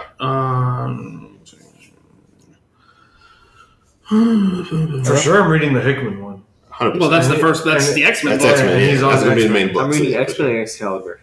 Excalibur. Probably X-Force. No, I'll tell you. Maybe not. Not X-Men. Whatever the one Marcus Toe is on, I'm reading. And that's why it doesn't matter what. And Fallen Angels doesn't catch my attention. X-Men is Hickman and Laniel. Okay. Nice. Excalibur is Teeny Howard and Marcus Toe. Right? Okay, yeah, that's Excalibur.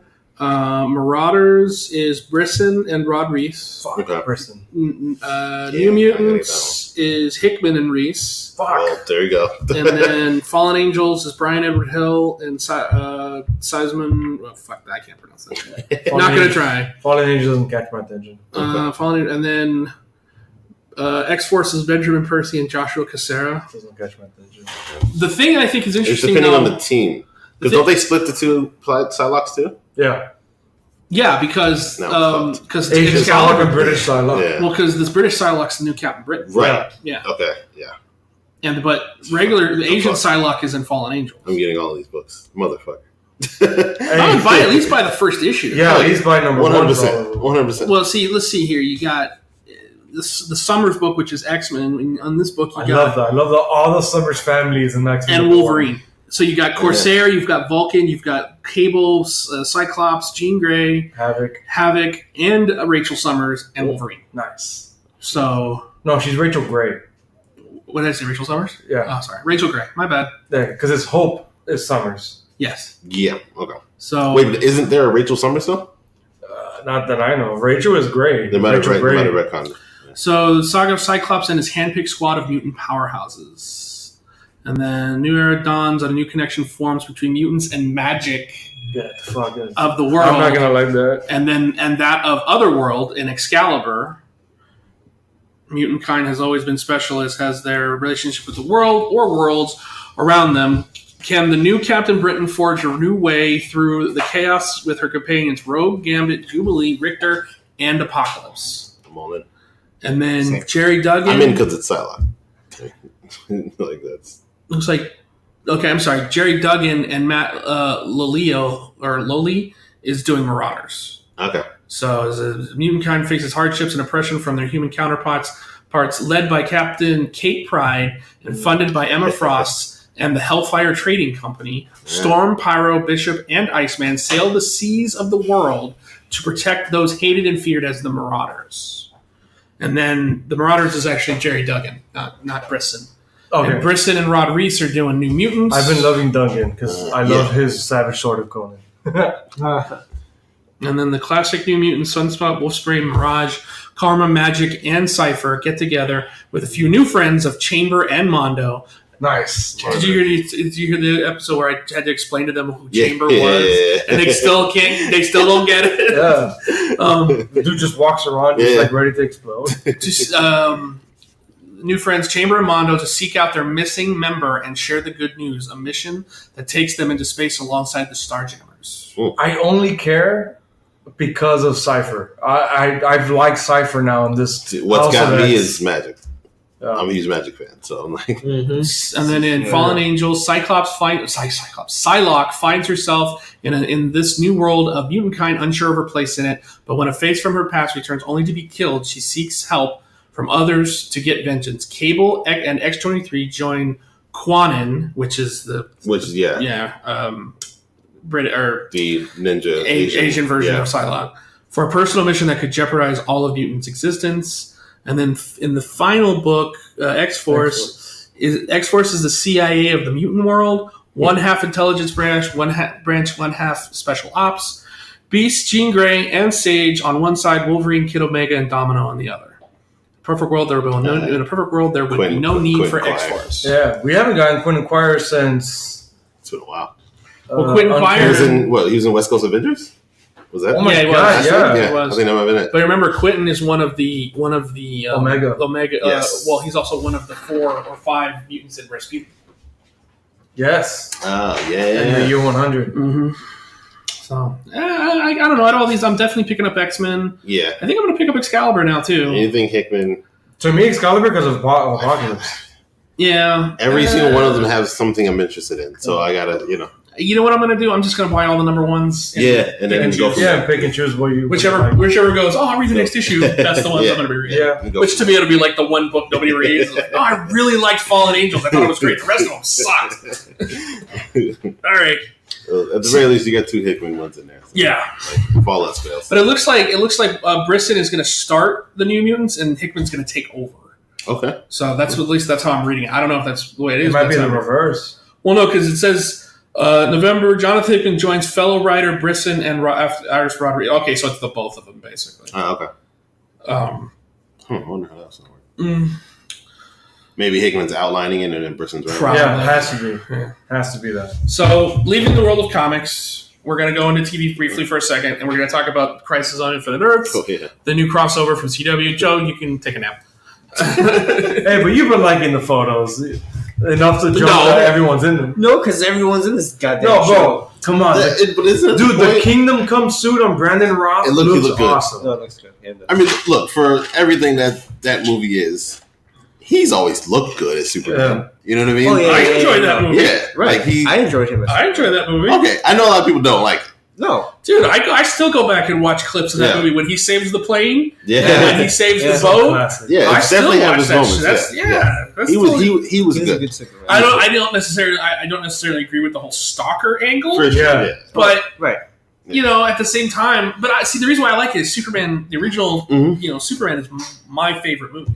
Okay. So this to be a connection to that, for sure. And to be a continuation of that. I mean, I worked at a movie theater when that movie came out, and I guarantee, I tell you, when I say this is true, every time I worked, I wandered into that theater for the opening credits just to listen to that John Williams score. I did it every time. Yeah. So that to me sells the movie. Yeah. And then you get to the end of the movie and you go, oh, it's a fucking land thing. But I think Kevin Spacey was a brilliant choice for Lex Luthor. I don't think they utilized him as well as they probably could have. Right. But I still think he would have done a great job. Yeah, I think so. If they'd given him the right stuff to do. Yeah. I think Brandon Routh was a good choice. Who directed that one again? Brian Singer. That's what it was. Yeah. So... Yeah, I mean, him and Spacey. Well, here's again. It's got a double negative on that one. That movie is. Stay away from that one. We know for sure. The on-set after party must be crazy. Oh god. I feel bad for men and women have to stay away from that. I feel bad for what's his name. This toxic all over. This, yeah. So we know in Crisis that Tom Welling's coming back as Smallville Superman. And Smallville Clark Kent. And Erica Durance. We've already have a photo of Tom Welling and Tyler Hoechlin together. Yep. We have a photo of Tom Welling and Erica Durance together. They're in front of like the farm. Or something. Yeah, well, because the farm they use in Smallville is also the same farm they used in Supergirl. Gotcha. Okay. Lex said no, right? Lex denied. Yeah, Michael Rosenbaum. He even outlined why. He said they sent me a script. Yeah, I read They didn't that. really tell me what I would be doing, when I would be filming. No script. They said no script. Oh, that's right. No time frame. Yeah. They just needed an answer. and little to no money. And no money. And it's got to be yes now. Yeah. Yeah, I don't blame him. I don't either. But at the same time, I like most of film Twitter's like, what else are you doing? And I thought that was funny. He was taking care of his grandfather. That's what he was doing. True. At that moment, right? Fair, but I don't. With all the people that they're getting for this, I don't really. yeah, it probably would have been such a small cameo. Exactly. It just would have been like a nod, Exactly. And I like I showed these guys the fan art. I love the ongoing fan theory that Tom Welling Superman will be the new 52 Superman. Yeah, we were having a discussion. I say there's no way he puts on a costume in this. I think it does. He thinks he does. I think he does simply because nobody thinks he will, and it's something I'm sure that they want to pay off. Can you imagine that being the longest running Clark Kent and never worn a fucking But I think suit? it would be something they would want to pay off. That's why I say he's not going to do it. He didn't do it on his own fucking show. Why is he going to do it on this? You think he'll wear the dumb jacket? With the S? I don't know. Honestly, I think the most you're probably going to get out of it is him on the farm with Lois. On the same farm. I don't really think you're going to get much But then what's else the point? Why is he there? as a nod. That's it? Yeah. No, man. I think it's going to be... How many episodes is this going to be? It's going to be 4. Okay. Oh, one per each. One per show. Yeah. I don't know if Batwoman. I don't think so. Are they an hour long? Or they're like... Yeah, they're hours. Yeah, they always are. Mm-hmm. So 4 hours. Apparently... Cable But the network, last one was hour. 3 shows, right? Yeah. Yeah, because Supergirl didn't participate. Yeah, okay, yeah. No. Legends didn't participate. But this time they are, yeah. Okay. But yeah, so is it just they're going to be visiting? Well, Crisis. Different That's Earths? all Crisis. Yeah. Infinite Earth was watching universes be destroyed. Right. Yeah. So in the beginning, you could have his universe be destroyed, and then some of the other people they've talked about being destroyed, and then the rest of the one, like Tyler Hoechlin, Supergirl's universe, and Black Lightning's universe, having to be... Because apparently at the end of this, it's all going to be one universe. Supergirl, Arrow universe, Flash are all going to exist in one universe. Which, they could have just saved themselves if they just would have made Black Lightning in the same universe. Right. Supergirl doesn't exist in the same universe. Right, hers is different too, yeah. So, but I think this is them trying to kind of forge it all together and put it all together. I would love... That's always my thing with Warner Bros. Like, they set the rules on themselves. It's like, it's you make the rules. Just stop breaking the rules. Like, I think a lot of that has to do with the creators. I can't think of his name. I'm blanking on the guy who created Arrow. The original creator. With Guggenheim? Yeah. Well, Mark Guggenheim and Berlanti. Berlanti. He's the one I was trying to think of. Yeah, Greg Berlanti and Mark Guggenheim. I think a lot of it has to do with DC saying, here's what you can do. You can do this, and these things cannot collide. Right, and as it started working, he's like, oh, hey, you can do this too. Well, no, I think it's Berlanti bending the rules and going, we're going to do, not saying anything, just doing it, and then letting the chips fall where they may. Okay. And I think what happens is DC kind of goes, it would be great if you did this, and they go, yeah, wouldn't that be great?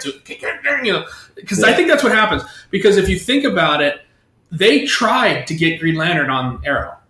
Yeah. It didn't work. They just did the nod. They did the nod. But hey, John, why aren't you wearing your ring? He left at the end of one of the seasons of Arrow. He went to Coast City, Yeah. and there was rumoring that he was going to be in Coast City for a while. But see, that's what I'm saying. And he was going to interact with Hal Jordan before he became Green Lantern. Why is that rule there? Because they don't want the movies and the TV shows to kind of. Who cares? I'm with you. I'm totally with you. Especially in a world where the only thing that works really well are your TV shows, you think you'd want to do it on your TV. But the other thing is, they only seem to do it with certain characters. Because seemingly it's okay to have Superman on TV and movies. Again, this is what I'm saying. The first season, Superman didn't come until the second season of Supergirl. I believe that Berlanti and them really pushed in the first season of Supergirl to do all the stuff that they did, and then they wrote a script at the end of the first season that included Superman, turned it in, and nobody said anything. And they said, let's go. Okay. And then once you're in the middle of production and money's spent, nobody's pulling the plug at that point. I'm sorry. Yeah, I guess so I think that's how they get around that shit, is that they've given him so much freedom that they bend the rules and let the cards fall where they may. So are they also in charge of Titans? Because now all of a sudden it's okay to have Batman on TV. No. Well, Berlanti is producer of it. Yeah. So maybe but basically if his name is on it, it's fine. Okay to have Bruce Wayne on TV. But we got Batman though. We got was he in the last episode? He was the last episode of last season. Okay, I didn't want to of Titans. And it was all like it's full on Batman. Crazy, front, like full. Or from the back and in shadow. A lot of back. A lot of back. Yeah. So you could they've done that before. You can kind of fudge it that way. Yeah, because they also announced that the chick from Birds of Prey, the original Birds of Prey, she's going to be on. Remember that? That shit show. Yeah, why are they bringing her back? Yeah, she played their version of Huntress. Yeah, who had superpowers. Wait, but what happened to the Arrow version of Huntress? Is she coming back? I don't know. Maybe she was kind of like her. Yes, but in that show, in the first episode of that show, they had Batman granted out of focus. Yeah. But they did have Batman in there. So you could get away with Batman in certain ways as long as he's not like talking to people and being. It's funny. You can get away with Batman not being Batman. Because he's not really Batman in Titans because he's acting like he's just Bruce right now. Yeah, he's just Bruce. So and then you have just damn near like and on Batwoman, you're gonna have. See, I think Batwoman's their secret way of trying to get Batman. Of course. See, because I think after a while of Batwoman, what's the point of it being Batwoman? That he's not there. I understand he's not there now, but I'm saying, but if they backdoor him in, you may as well publish for Batman. Well, they keep well, see, that's what I'm saying. They're telling him he can't use Batman on television. Right. So they do a whole season of Batwoman where she keeps referring to her cousin Bruce Wayne over and over and over and over until finally they go, you know what's going to make sense is if we fucking bring Bruce Wayne onto the show. Yeah. Like when they're going to write his man. And in third season, he's been awesome every time. So every time he's on there. I don't watch the show, but like when I've seen him in the crossovers, this guy's fucking great. Dude, he's awesome. The only thing that works against that guy is the costume. Whoever designed that costume needs to be dragged out in the street and shot. All right? But it doesn't work. If they redesigned his costume, he would be almost the perfect Superman. I don't know if they will now because they got to differentiate. But also, since they've given Kara a brand new costume, which looks way better. Yeah. You know. So, it's maybe I stopped watching that too. Yeah. I've stopped watching it in total. I only tune in for the crossovers. I only care about Flash. I care about Flash. Yeah. And I gotta finish this last season of Arrow, apparently. Yeah. But my thing has been like, I watched the first season of Supergirl, and I was so stoked when Martian Man, when that guy was revealed to be Martian Manhunter. I was like, this is the greatest thing ever. And then they introduced Red Tornado. I'm like, I'm out. I can't. When does Crisis start? I think it's December. Anything? Yes, this is December. It's always around my birthday. Batwoman. Have you guys seen the new Flash costume? No. For this season? Oh, he got the chin strap. Yeah. But the new Flash costume's awesome too. Is it really? Okay. Yeah, I think I've only seen. He's actually got the right earpieces now. Nice. Thank God. The only thing he doesn't have, which I'm still upset, is he doesn't have the yellow boots. I really want those yellow boots. So you're not in for Batwoman? But he's got his ring. I'll check it out. You? I'm gonna check it out. Batwoman? Yeah, I'll watch it. I mean, I've been out on the CW shows for a while, so like I'll dip in to see what it's about. But I watched the first two. I mean, I could really deal with shows that are 13 episodes long, and this is 22 fucking episodes. That's a lot of. You know what? I probably won't even dip in on a lot of it. Like once it starts to get some momentum, then I'll be like, I'll check it out. Just the crossover. You know what I mean? Yeah, you know. I usually give these shows the benefit for the beginning. What I was gonna say is I'm hoping maybe the Smallville version he has a kid and he has John. Oh, there you go. To me, that'd be great with a jacket, another tip of the with hat. an S jacket, because they're not wearing the suits. God damn. Because I refuse. The ending of the Supergirl's Superman, that last crossover when he came in, he was off world with Lois, and when they showed up back on Earth, they're like, yeah, we were able to do some stuff that we haven't been able to do, and it hints that, well, not hints, they end up saying that Lois is pregnant. Ah, okay. I do remember that. I do remember that. Oh, that suit is so good. Yeah. I can't wait for Yeah, because I remember when it started, the head is a little clunky. I find it so funny how Flash was like the secondary show and it's become more popular. But it's still called the Arrowverse. I wonder what they're going to call it after Arrow's gone. I think you still got to call it the Arrowverse. Can you take it away? I don't know. Joe, I know you don't give a fuck, but have you heard that other thing about like the Canary spinoff? Oh, I did hear that. The flash forwards of the last season of Arrow. Yeah. We're getting Canary showing up? Mm-hmm. Well, it's the two canaries. It's Black Siren and Black Canary. Oh, okay. And then the girl, Mia Smoke. Oh, wait, but what happened? What happened with the sister on Legends? She's not in it? She won't be in it? Sarah? She's still on Legends. Yeah. She's not in the future in the flash forwards of the last season of Arrow. Oh, right, because she's dead. No, she's still alive. They know she's alive. Oh, they know she's alive. Oh. So what the fuck is she in the show? To me, the only thing good about Legends is that she does show up, yes. In one of the episodes, she does show up, yes. All right. To me, the only good thing about Legends is that they've brought back Constantine. And hopefully that leads to Constantine getting his own Is the Hot Canary still a cop?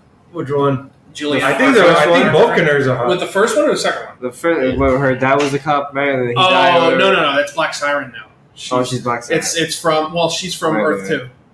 She's the villain version. She came over to Earth 1? Yeah, because Black Canary in our universe died. Yeah, I remember she got that. killed. Okay. And then Black Canary 2. She put him in jail, right? She going by Black Siren? She's Black. Well, yeah, technically she's Black Siren. Because up until this point, up until this season of the show, she'd always side with the villains. Mm-hmm. This season, she's actually started because she's assumed this Earth's persona, this Earth's right, because it's the same actor, right? Yeah, same actor. Okay, yeah. She's assumed this Earth's Laurel's identity. Yeah, and she works for the DA now, stuff like that. And so she's actually starting to side with them now to honor her this Earth's father. Yeah, because even though it wasn't her real father, he's still trying to save her. And he died and all that other stuff. Okay. But then you have this Earth's Black Canary, which is the cop who's now, I guess, the chief of police or something. Chief of police. So she's the Black Canary now. This is very convoluted. It is a little. Yeah. That's why I stay awake.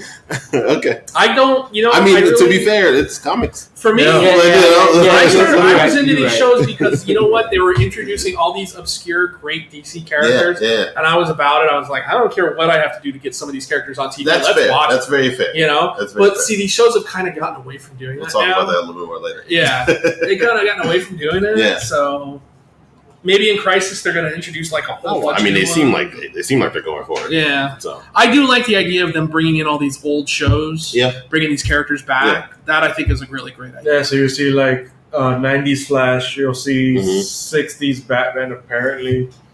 Well, no. More Word. Oh, with Burt Ward. Yeah. And then supposedly, what's her name's going to be on as Wonder Woman? What's up? Did Michael Keaton say that? Well, she's but she's on Supergirl, isn't she? Yeah, she was president. Oh, okay. Yeah. So where's Michael Keaton?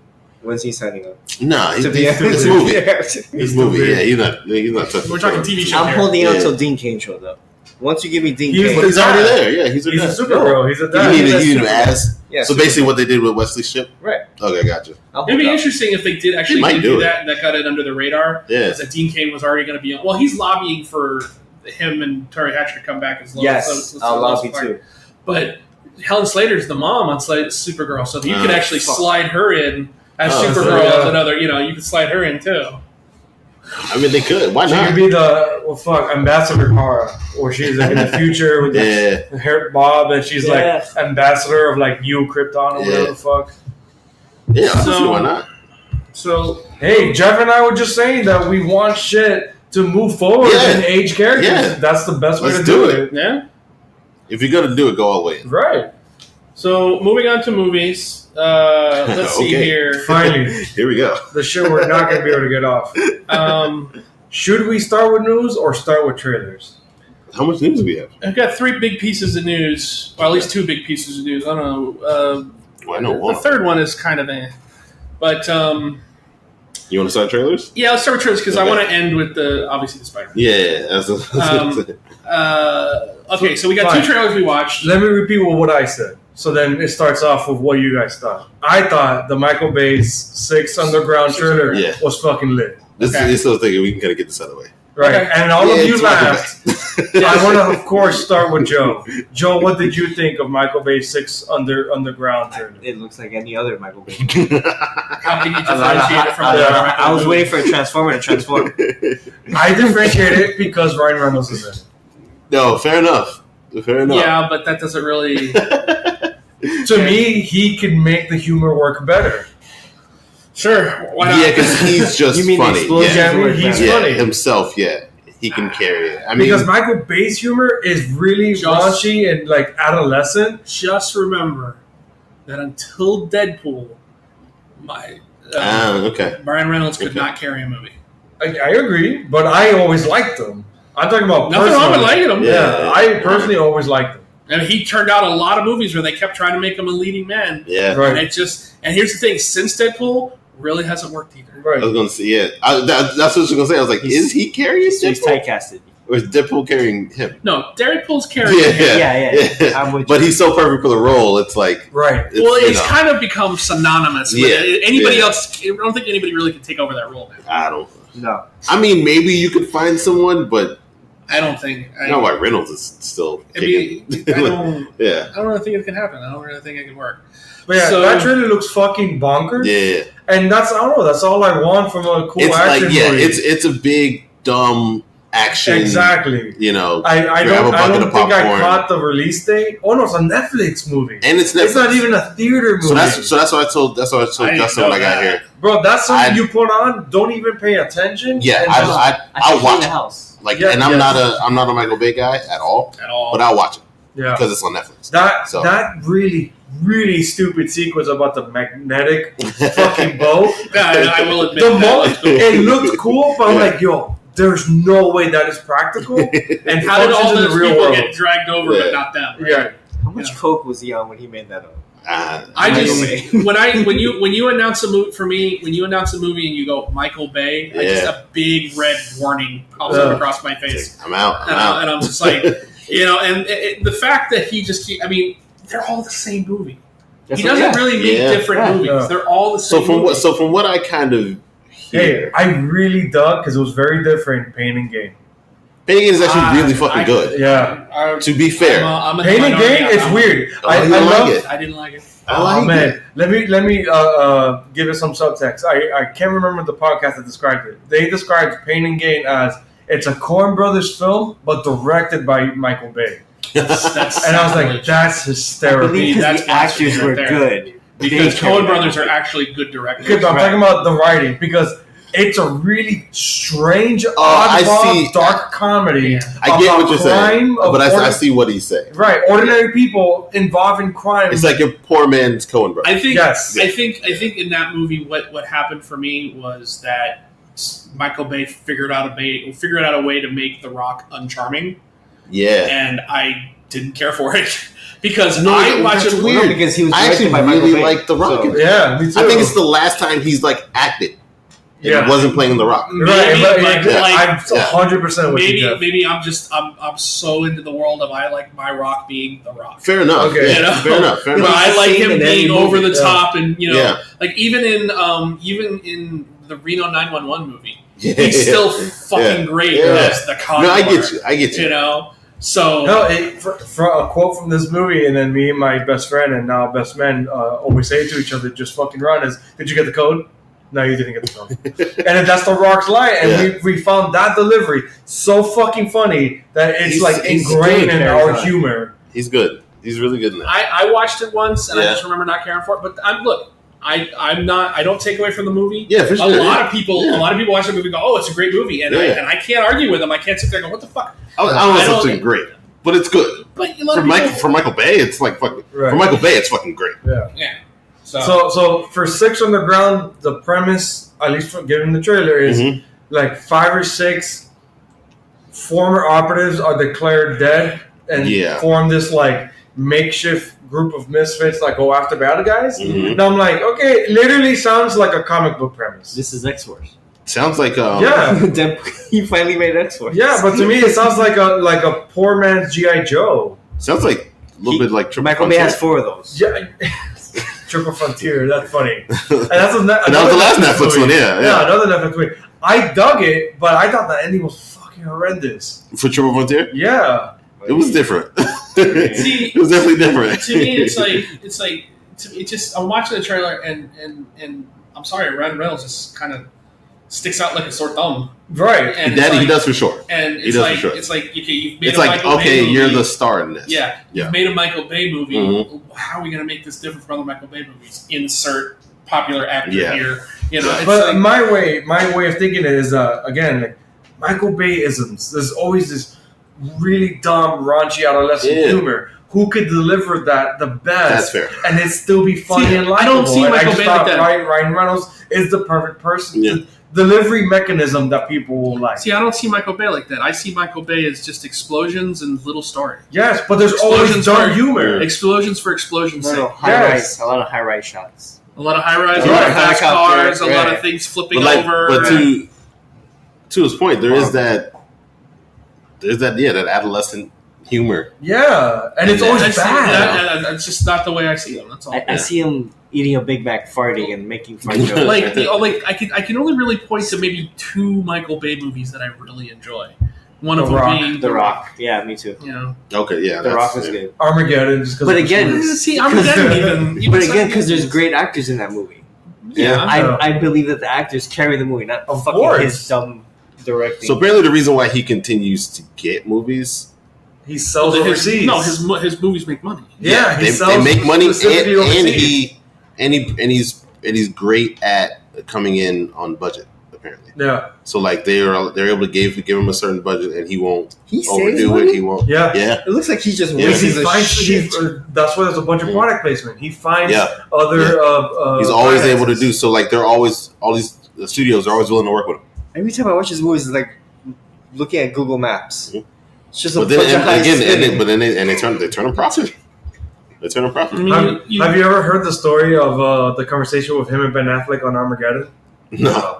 Oh, what? That's such a famous fucking conversation. No. Ben Affleck, it's like infamously known now. Ben Affleck came up to Michael Bay during the filming Yeah. of Armageddon, and he goes, "Hey, I understand that we're drillers, going to space, whatever. Wouldn't it have made more sense for the story for astronauts to just learn to drill?" Yeah. And Michael Bay told Ben Affleck, he's like, "Shut the fuck up and go back to your shop." What the fuck? Yeah, and Ben Affleck is like, and that was the end of the conversation.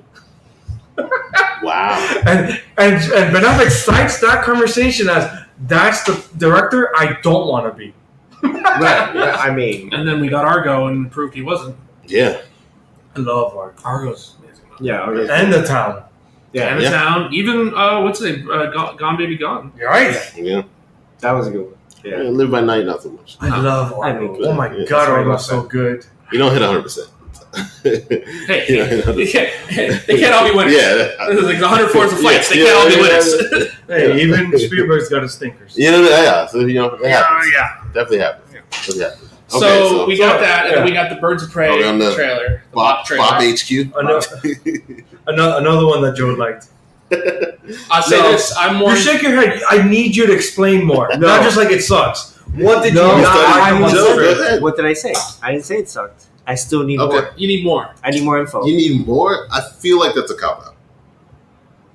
What? I feel like you're copping out. No.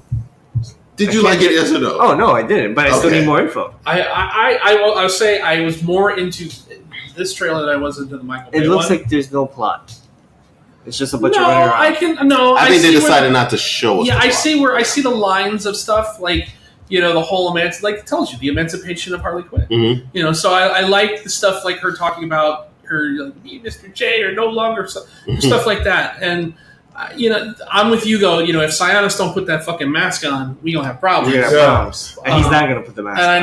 know he's only supposed to wear it like once. I'm a like, I month. was here to let you guys do that. Sionis, they put that fucking mask Yeah. on. Then don't fucking call him Silence. That mask Or ain't Black going- Bass. Or Black Right. Well, No. don't call the fucking little girl Cassandra Cain. Right. The fuck? That's the thing for me. Is like I'm a little fuzzy on who the other character. I mean, I know that Huntress is supposed to be in the movie, and that's Elizabeth Wanstead. Yeah. But Mary. And Mary Black is- Canary is in the movie. Who's fucking Black Canary? Exactly, but the she's black in it. girl with the braids. Okay, I wasn't paying attention. Right. Well, she sings and then the cup. And then like I told him, there's an old ass lady playing Montoya. She's that was the thing. That was the one thing I was telling him. That I was like, Yeah. it was like that's the thing I was kind of upset by in the trailer. Was like Renee Montoya is not acting very much. She's doing a lot of and stuff like. But this is supposed to be like a hard cop. She eventually becomes the fucking question. Mm-hmm. You know, it's like how is she she's scared? A 60-year-old drinking. Jesus Christ. In this movie, from what we can see, there are a lot of characters that are named who they're named just to name them that. Okay. Like they aren't really. Because that's the one thing I got confirmation because Cassandra Cain is my favorite character of all time. Right. So watching this trailer let me know like, oh, she's not actually Cassandra. Yeah, they just named her Cassandra. She's not a mute girl who reads body language. Right. Like that's not who she is at all.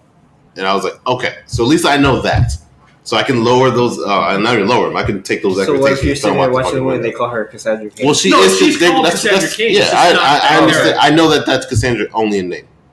Like as soon as the whole conversation towards the tag at the end, I was like, as soon as she spoke, I was like. Yeah. She's not supposed to. The fuck is happening right now? And which is, I was like, okay, maybe I'll let it go. But the way she spoke so fluently, I'd understand if it was more like Harley was teaching her how to speak, and maybe it came out a little rough, maybe similar like to 11 and the Stranger Things or some sort. I'd have been fine with that. Like, okay, we know she's meeting Harley's teaching her how to speak, cool. But it was just so fluent, and you're that crazy chick. And I was like.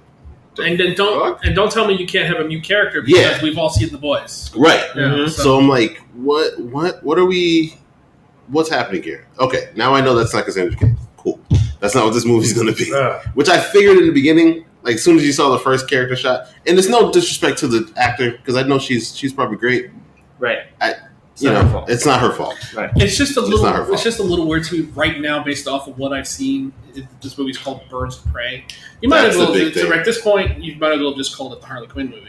Because that's really what they're selling. I think this is the Harley Quinn movie. Yeah, but it's remember they had that rumor about there was a Harley Quinn movie, this was a Joker movie. Yeah. It's the Joaquin Joker movie. Supposedly Jared Leto's going to go back and play the character in this movie. Well, from what I'm hearing, it's more archive footage, not actually. He's teased that he's got the haircut. He's teased. Did he really? Yeah, he's teased it. I don't know, man. I follow him on Instagram too. He's got a haircut like every different day. I'm telling you, like 1 week he'll look like Jesus, and the next week he's shaved off, and then he's back to a full head of hair. And I'm like, I don't know where his pictures are. Yeah, he goes from Wynwood hipster to like fuckboy. And he's currently shooting Morbius, so I don't know what his hair is. I don't know. So like, it's hard to keep track of what you can actually believe and what you can't believe. For sure. Because like every time I read a thing, I got to see where it's coming from. And if it says we got this covered, I immediately discount it. Stay far away. Yeah, I just immediately go, no, never mind. And that seems to be the bulk of reporting now, is because they just sit there and clickbait your ass. And everybody goes, oh, they're reporting on this now. And it's like, why are you doing this? Because occasionally they do get something right. But I mean, there's a lot of shit in there. Yeah, but a dead clock is right twice a day. Exactly. You know what I mean? Like you'll get lucky. I dug the trailer. At the same time, I'm really cautious because I dug the first trailer or two of Suicide Squad. Yeah. It's great. Right. It's great. So that's why it's like, I'm really cautious with this. Because I see the flourishes of more Suicide Squad. Yeah. An overabundance of darkness and mayhem. And I'm like, that's fine and dandy, but give me a story and a good edit. Yeah. And pacing. That's really fucking important. That makes a story. Right. So it's like, the trailer, I'm like, that's cool. I dig it. Of course, fucking Twitter and all this other dumb shit about like the portrayals of all these characters, specifically Black Canary. And I'm like, the first thing that popped in my mind, I'm like, she's kind of sexy. I actually thought Black Canary was fine. Right. I thought she was not only fine. I was like, she's fine as hell. Yeah, I was like, She's fine in every context. That's my Black Canary, because I find Black Canary attractive. Yes. And I don't even like blonde white girls. And I liked her. I liked their little dynamic. And Harley's like, we should do a sleepover. We should order pizza and make Cosmos. She's like, Harley, focus. Like I like the whole. To give some positives of the trailer, right? I love the fucking fact that she has at least one of her hyenas.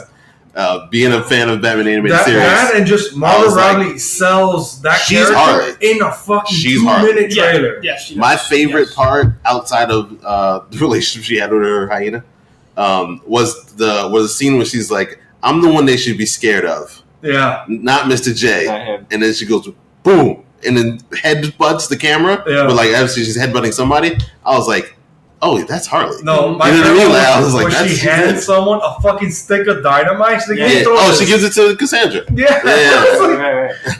Immediately, I was like, "Yes." I know Margot Robbie embodies that character. This is going to sound bad, but you know what really stuck out for me? Her on the skates holding onto the car. When she's on the roller skates and she's dragging behind the car. I was like, that's completely a Harley thing to do. Yeah, and then in the choreography and the fight scene within the car look good too. Yeah. So and the fact she's got her mallet. Yes. Yeah. I like that it extends. Yeah. So that, like there are positives in this, and I'm a comic book fan, so I'm going to watch it. Right. I just I went in wanting it to be great for Cassandra, her being my favorite character, but now that I know that's not it, I'm going in to watch a good Harley movie. I'm cool. I'm really worried for to Justin's going back to Justin's point of like Mary Elizabeth Winstead. She's a great fucking actress. Yeah. So she said yes to a script that hopefully spoke to her. So that to me, that's what's like I'm latching onto. Well, isn't she also dating Ewan McGregor? Did not know that. I believe they're dating. Oh, well, they were in Fargo together. But I think they're like dating. Oh. So maybe it happened. Come on, that's Ramona Flowers and Lucy. Not that she didn't get it. Not that she didn't get the role on her own merit. I forgot about that. Yeah, most people do. Not that she didn't get the role on her own merit, but like maybe there was like, hey, we can both do this movie together. So why not? But yeah, I don't. Did she say anything in the trailer? Mary Elizabeth Winstead did not say shit. Okay, she fires arrows and has a motorcycle helmet. So, I mean, she looks badass. To me, it's like Huntress looks bad. She's supposed to look badass. Looks badass. Black Canary is supposed to be sexy. She looks sexy. Yeah, that's it. And Harley Quinn is fucking crazy, and that's exactly what. Do we think she's she should be? Do we think she's a metahuman?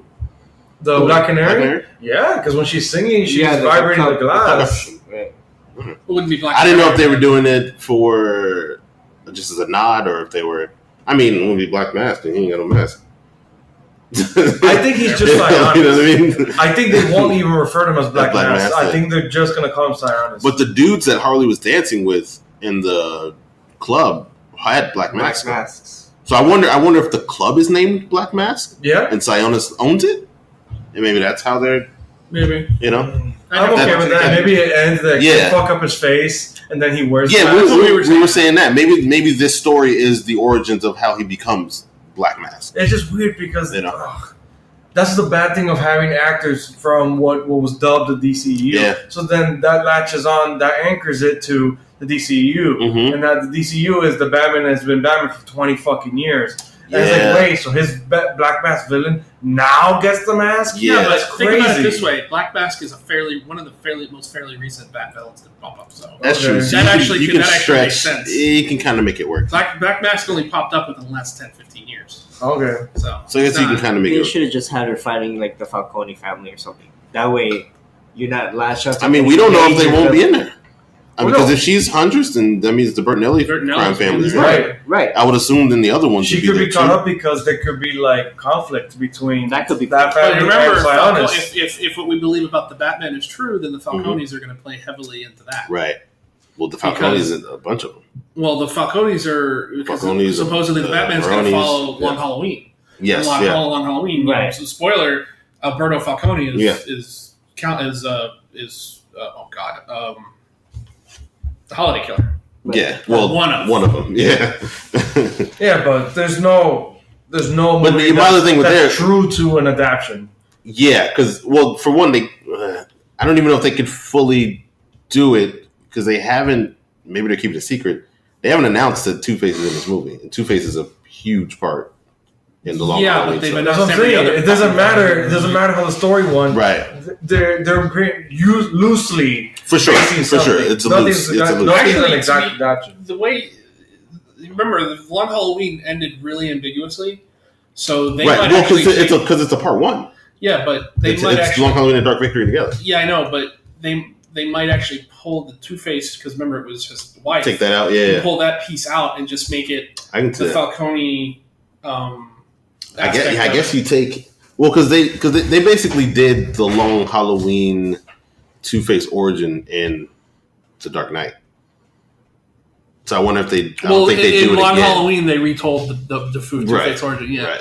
So I don't know if which is one of the best aspects of that book, with them retelling that origin. So I don't know if they do it again because Nolan already did it in The Dark Knight. With, it doesn't really connect. It doesn't matter. No, not that it would connect, but I don't know if you would want people to see the same story again. You know what I'm saying, or the same story aspect again. Well, the way that Nolan created Two-Face is not the way Two-Face was created. So.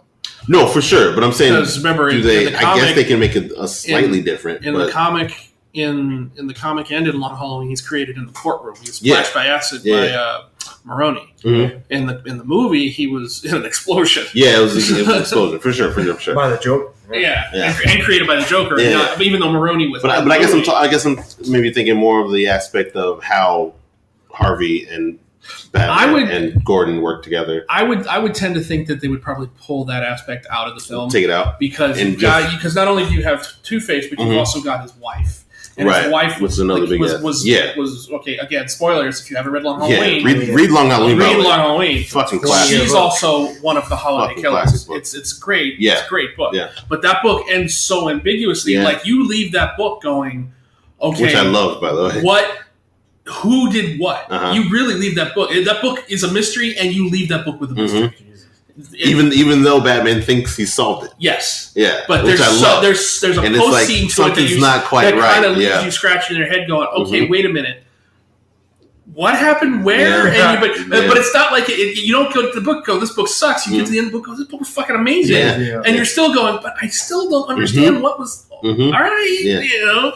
Which I love. Man, if they're able to okay, so I see what you're saying. They're probably I would say they pull that. A large part of Long Halloween, what they'll take is you got a great story just by the holiday killer. Yes, and then him having the conversations with Calendar Man in Arkham, and then using him going to Arkham to see the other villains. Yeah. You have a great storyline with just the guy who kills people on holidays. Okay? Yeah, so just on that alone. So that was what they'll take from Long Halloween. Yeah, gotcha. I would tend to think they would do that and then pull the Two-Face stuff out. Yeah, that's fair. Yeah. That's fair. I can see that. Yeah, the rumor that I talked about it on the last episode, Jeff, was that all the holiday stuff that Batman goes into Arkham. That's how we get all the Arkham stuff. Because Matt Reeves confirmed that he is getting into Arkham and seeing a bunch of the other villains, cameos or major roles we didn't know, and that he would be, let's say, the theory is.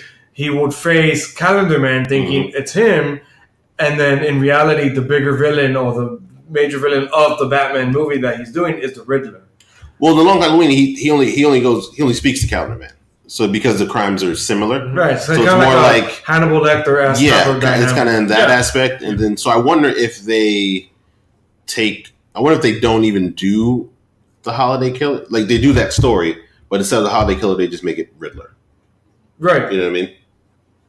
Because with the whole holiday thing, it was kind of in riddles somewhat. Right. You know what I mean? So you can kind of finesse it in a way that makes it, his riddles just happen to, correlate around. But doesn't the Riddler fit into the holidays? Wasn't he the one that wasn't killed on April Fool's Day?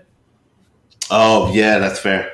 But again, I mean, if they're just taking bits and pieces from the story anyway, who knows? They can figure it out. Yeah.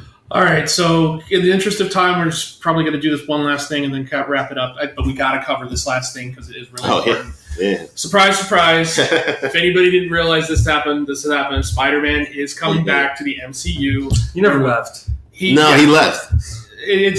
He left. Okay, if you want to believe what you want to believe, that's not believe what you want to believe. He was gone. Right. Yeah, no, I'm not talking about you. I'm just saying. I'm saying the audience. Oh yeah. I'm not talking about. I'm not saying this. I'm just saying there's a last minute deal, the 10th hour, the 11th hour, whatever you want to do. Who fucking cares? Yeah. All right. Spider-Man is going to make one more Spider-Man movie in the MCU and another movie to be named later. Yeah. We know that Disney's getting 25% now of the profits. They retain. And 25% co-financing the movie. Yes, right. And they retain all the merchandising rights. Also not that it was going to stop them, but now they can really move forward with their Spider-Man ride at Disneyland or California Adventure. Not that it was going to stop them, but now it just kind of ties together a little bit. It doesn't more. make it awkward. Yeah. When you go there. What do you mean by retain the merchandise rights? They were never going to lose that. No, but I'm saying. But yeah, they didn't give up a piece. They didn't have to give up a piece to do it. But apparently, part of this deal also means that Venom is going to end up in the MCU as well. Somehow. That's not what's happening. I just like the way Kevin Feige explained it. It's like he's the only cinematically that we know of as of now. I like how you backtrack that.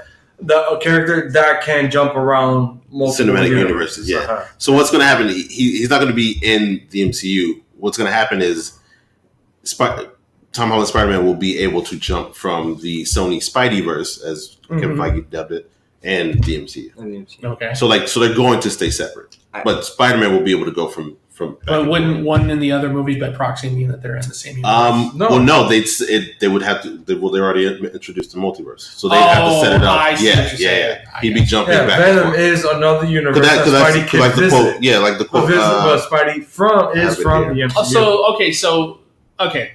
You guys have been saying it, but I guess I haven't been picking up your breadcrumbs. Spideyverse. Never mind. I see what you're saying. Yeah. I got you. Yeah, little Spider-Verse. This is why I think that's why the 25% co-financing portion is so important, because it's not only just on Spider-Man movies. It's 25% of co-financing on all of the Spider-Man movies that Sony make.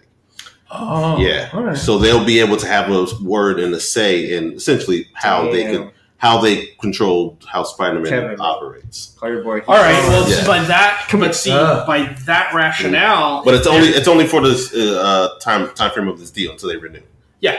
But by that rationale, wouldn't it make sense that they were trying? If they're going to say, "Look, you want to put these two characters together," is that seems to be what the ultimate goal is? Yes. Sony wants to get Spider-Man into that Venom movie. Okay.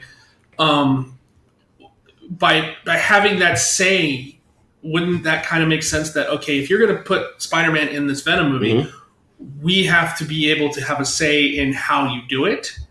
And if they're going to do that, that to me says that they're kind of gearing it up for Venom to kind of at least fit into that world a certain way.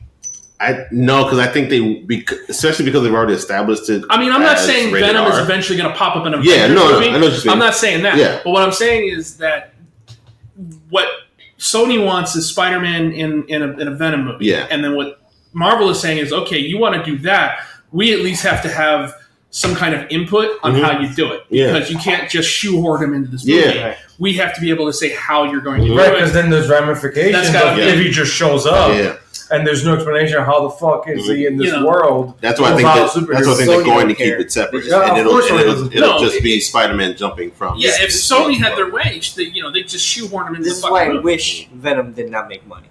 Because if Venom did not make money, Sony would have no. Well, see, my whole thing is like, how is that even going to work? Because Venom is a product of Spidey.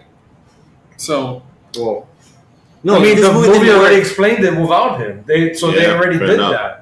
Right. They kind of crossed that barrier already. Why? Okay, so you've already crossed that bridge. Why do you want Spider-Man in your Spider-Man-less origin for Venom? Because they want to make more money. Because they need the nemesis. They need the arch nemesis.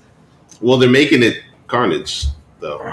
Like, they're making his arch nemesis. That's what I'm saying. This would be a lot easier if Sony never fucking made money off this Venom movie. Because now they're like, oh, please put all these people in this Venom but it did. To make more money. It made money. No. And your other movie that you love, which I like too, Spider-Verse. It's a great If that didn't make money either, it's a great movie. Yeah. But if that didn't make money either, Sony would be like, okay, Disney, what do we do? Well, to be fair, it didn't make that much money. No, but it was critically loved. But it made a lot of at-home sales. Right. Yeah, for sure. Because as far as box office, word of mouth. As far as box office goes, like it didn't. And I'm not shitting on what carried that was its awards. Like it won all the fucking awards. Bro, I saw the movie like 5 fucking times, including Netflix. Yeah, same. It's phenomenal. It's good. I'm not saying it's not, but if it never made money, Sony would be like, all right, I Disney, love that fucking movie. What do you want? So good. But it's so good. And we wouldn't have these problems. But Marvel has gone kind of bent over backwards to kind of really tie Spider-Man into their world with the mentorship of Tony Stark and all that other stuff. The fact that you are going to pull him out of that I mean, we were having a conversation. We kept having conversations. Yeah, how do you tell the story now with him never mentioning Tony Stark again? Happy. Yeah. You know, how do you not? It would have been this, difficult. You know? It would have been difficult. They did do a Venom movie without mentioning. Where his costume, but he was never established in the MCU. How do you have to somehow give him another costume? Yeah, because his costume is all like, how do you have this for sure? Yeah. So I mean, it's just. How does it work? Which I think is why there were some people who are optimistic on the fact that they'd figure this out. We said it at the beginning. We said it at the beginning. It's we gonna were have here. to, It's like this is. There's too much money to be wasted. Too much money to be made. We said. I think we even said that. I said you're leaving billions. I mean, granted, you can even for both companies. You're leaving billions of dollars on the table by doing this because Spider-Man: Far From Home is $1 billion movie. Yep.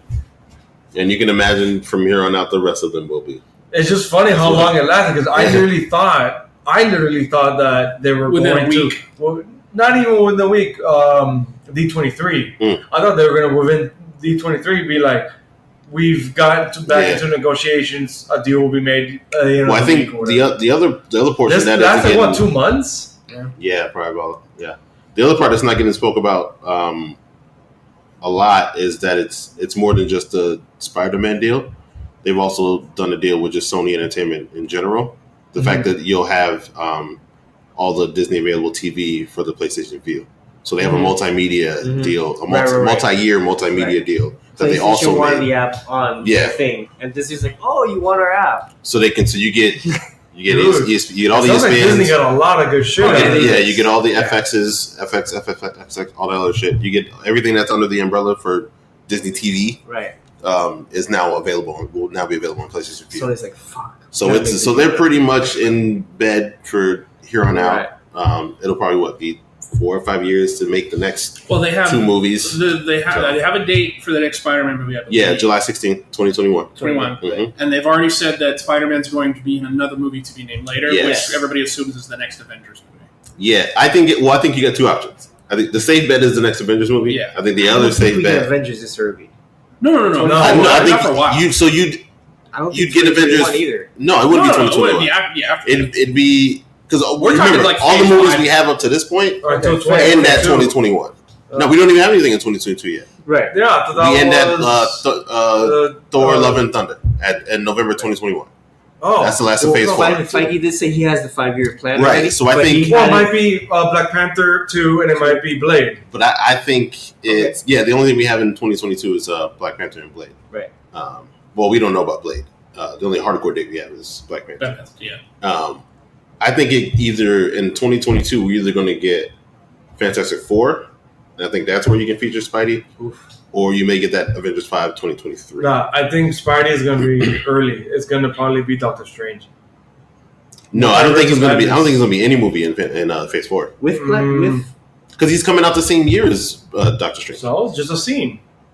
But for what though? You already have Strange was in Ragnarok for a scene, and he was just there. Yeah. Same thing with Falcon was in Ant-Man. But you want to waste that second movie on that? I agree. I agree. Yeah, if you wanted something pivotal, then Fantastic Four. I think New York and Fantastic Four. Yeah, I think that makes all the sense. If not the Avengers 5. I think Spidey would pull away from Fantastic Four. Hell, the smart thing is the reverse. Introduce at least Reed as a scientist in Spider-Man 3. Yeah. Around other scientists, like let's say Norman or something. If the rumors are true and they're going to make Galactus the next Thanos, it makes sense that you would introduce obviously the idea of it in the Fantastic Four movie. Fair enough. Yeah. Okay, but it leads to Avengers 5 being against Galactus. Avengers Cataclysm. I'm calling it now. Avengers Cataclysm. But I don't think you get Spider-Man again. Avengers. I don't think you get Spider-Man again until Avengers 5. It's hard. I think that's the only place he's really going to work. Yeah. I don't think you cameo him in another movie because if you think about it, I mean, the fact that they put Tony Stark in the Spider-Man movie, there was a huge backlash about it, and it really only ended up being 15 minutes of film. But even though there was that backlash, I think you needed it though. It was pivotal. I think you needed it though.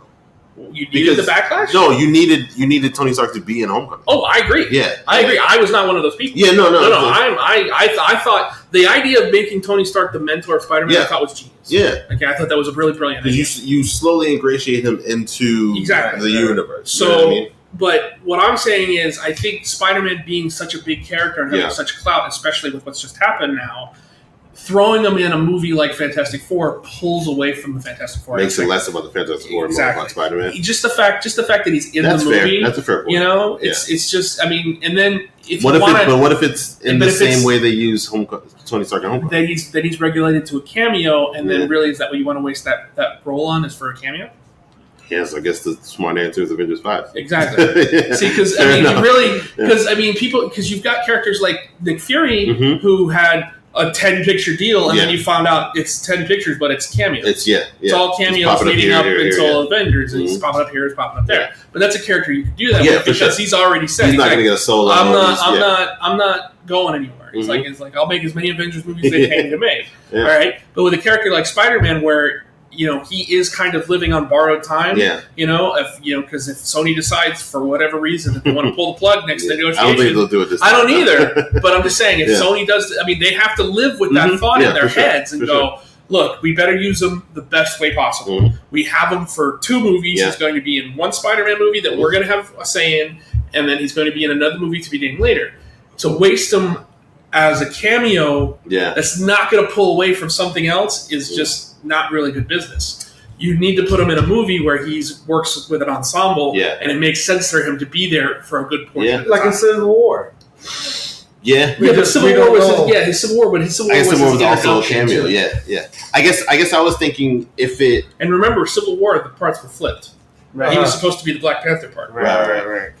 I guess I'm wondering if is the name of Fantastic Four soiled enough that you would need that buffer of a Spider-Man to help it. Fuck yeah. I guess that's what I was more thinking. Yeah. You know what I mean? Okay, I could see that. Because that way, at the very least, if people are like, Fantastic Four, but I get to Spider-Man again, what I'm gonna say to that though is that what you have erasing that stigma is the MCU. Yeah. Right. The 11 years we just had. 23 movies. Studios. Yeah. What you have, the way you sell this is Fantastic 100%. Four is coming home. 100%. So you introduce, especially for Marvel's first family, you introduce these characters by themselves, and you do it the MCU way, and then you have to just let them live in this world. And I'm not saying there's not going to be a cameo from other characters. For sure. But I'm saying Spider-Man's too big of a character that's not going to pull away from the other characters. Okay, so Doctor Strange pops up. Hawkeye pops. I'm just throwing characters out here. I know. Captain America pops up. Iron Man pops up. Who the fuck cares? Captain Marvel pops up. These characters pop up in a Fantastic Four movie, especially a character like Captain Marvel. You could kind of go, okay, but it's not going to pull away from the Fantastic Four. Right. Spider-Man pops in the movie. You're going to get people saying Spider-Man's next movie is in the Fantastic Four, and they're going to be, and you're going to have people coming out, man, I love that Spider-Man part and that Fantastic Four, but they're not going to be talking about I already see the memes. It's Spider-Man 4, and it's the 4 from Exactly. So I wonder if you that's fucking hilarious. that would happen immediately. So I wonder if you so you think they do like a Reed cameo here or in something? I would hope that they would do something. They clearly have a formula of how they like to introduce. Yeah. Well, it depends on when if Galactus is going to be the next villain. Right. When do they start introducing Galactus? I'd rather do. Maybe I would rather. I like Doom, but I don't think he's big enough to be. I don't think he's big enough. You don't think so? What? Doom? Not as an all-encompassing. Oh, I see what you're saying. Bring the Avengers together. Like Thanos. I got you. Yeah, I got you. He's a big character. To be the Doom, to be the Fantastic Four villain. Oh, totally. If he's not the villain of the Fantastic Four movie, we got a problem. Yeah. Wait, do you think so though? Really? Do we need to kind of have Doom there, but not be the villain up front? You see what I'm saying? I can take that. Like have something that's like Doom's obviously in the foreground, but like you have something I'm not saying maybe their first movie they defeat Mole Man. Okay, you know what I mean. I'm not saying Doom can't be the overall arching villain of the Marvel universe. I'm not saying that because I think Doom can. He can get there, but I think Galactus is the safer bet. I feel, especially to have a universe building. I guess, especially in a world where you want to encompass the space. because you've already got space characters. Yeah. So in a world where you want to encompass those characters and the Earthbound characters and characters, supposedly multiversic characters as well, you need a character that's going to bring them all together. Yeah. Doom can do that. I think Galactus is the safer bet. Do you think you think the Galactus build-up is another 10, 11 year No. No? I think shorter? I think Galactus is like a a 5? Is a phase. Okay.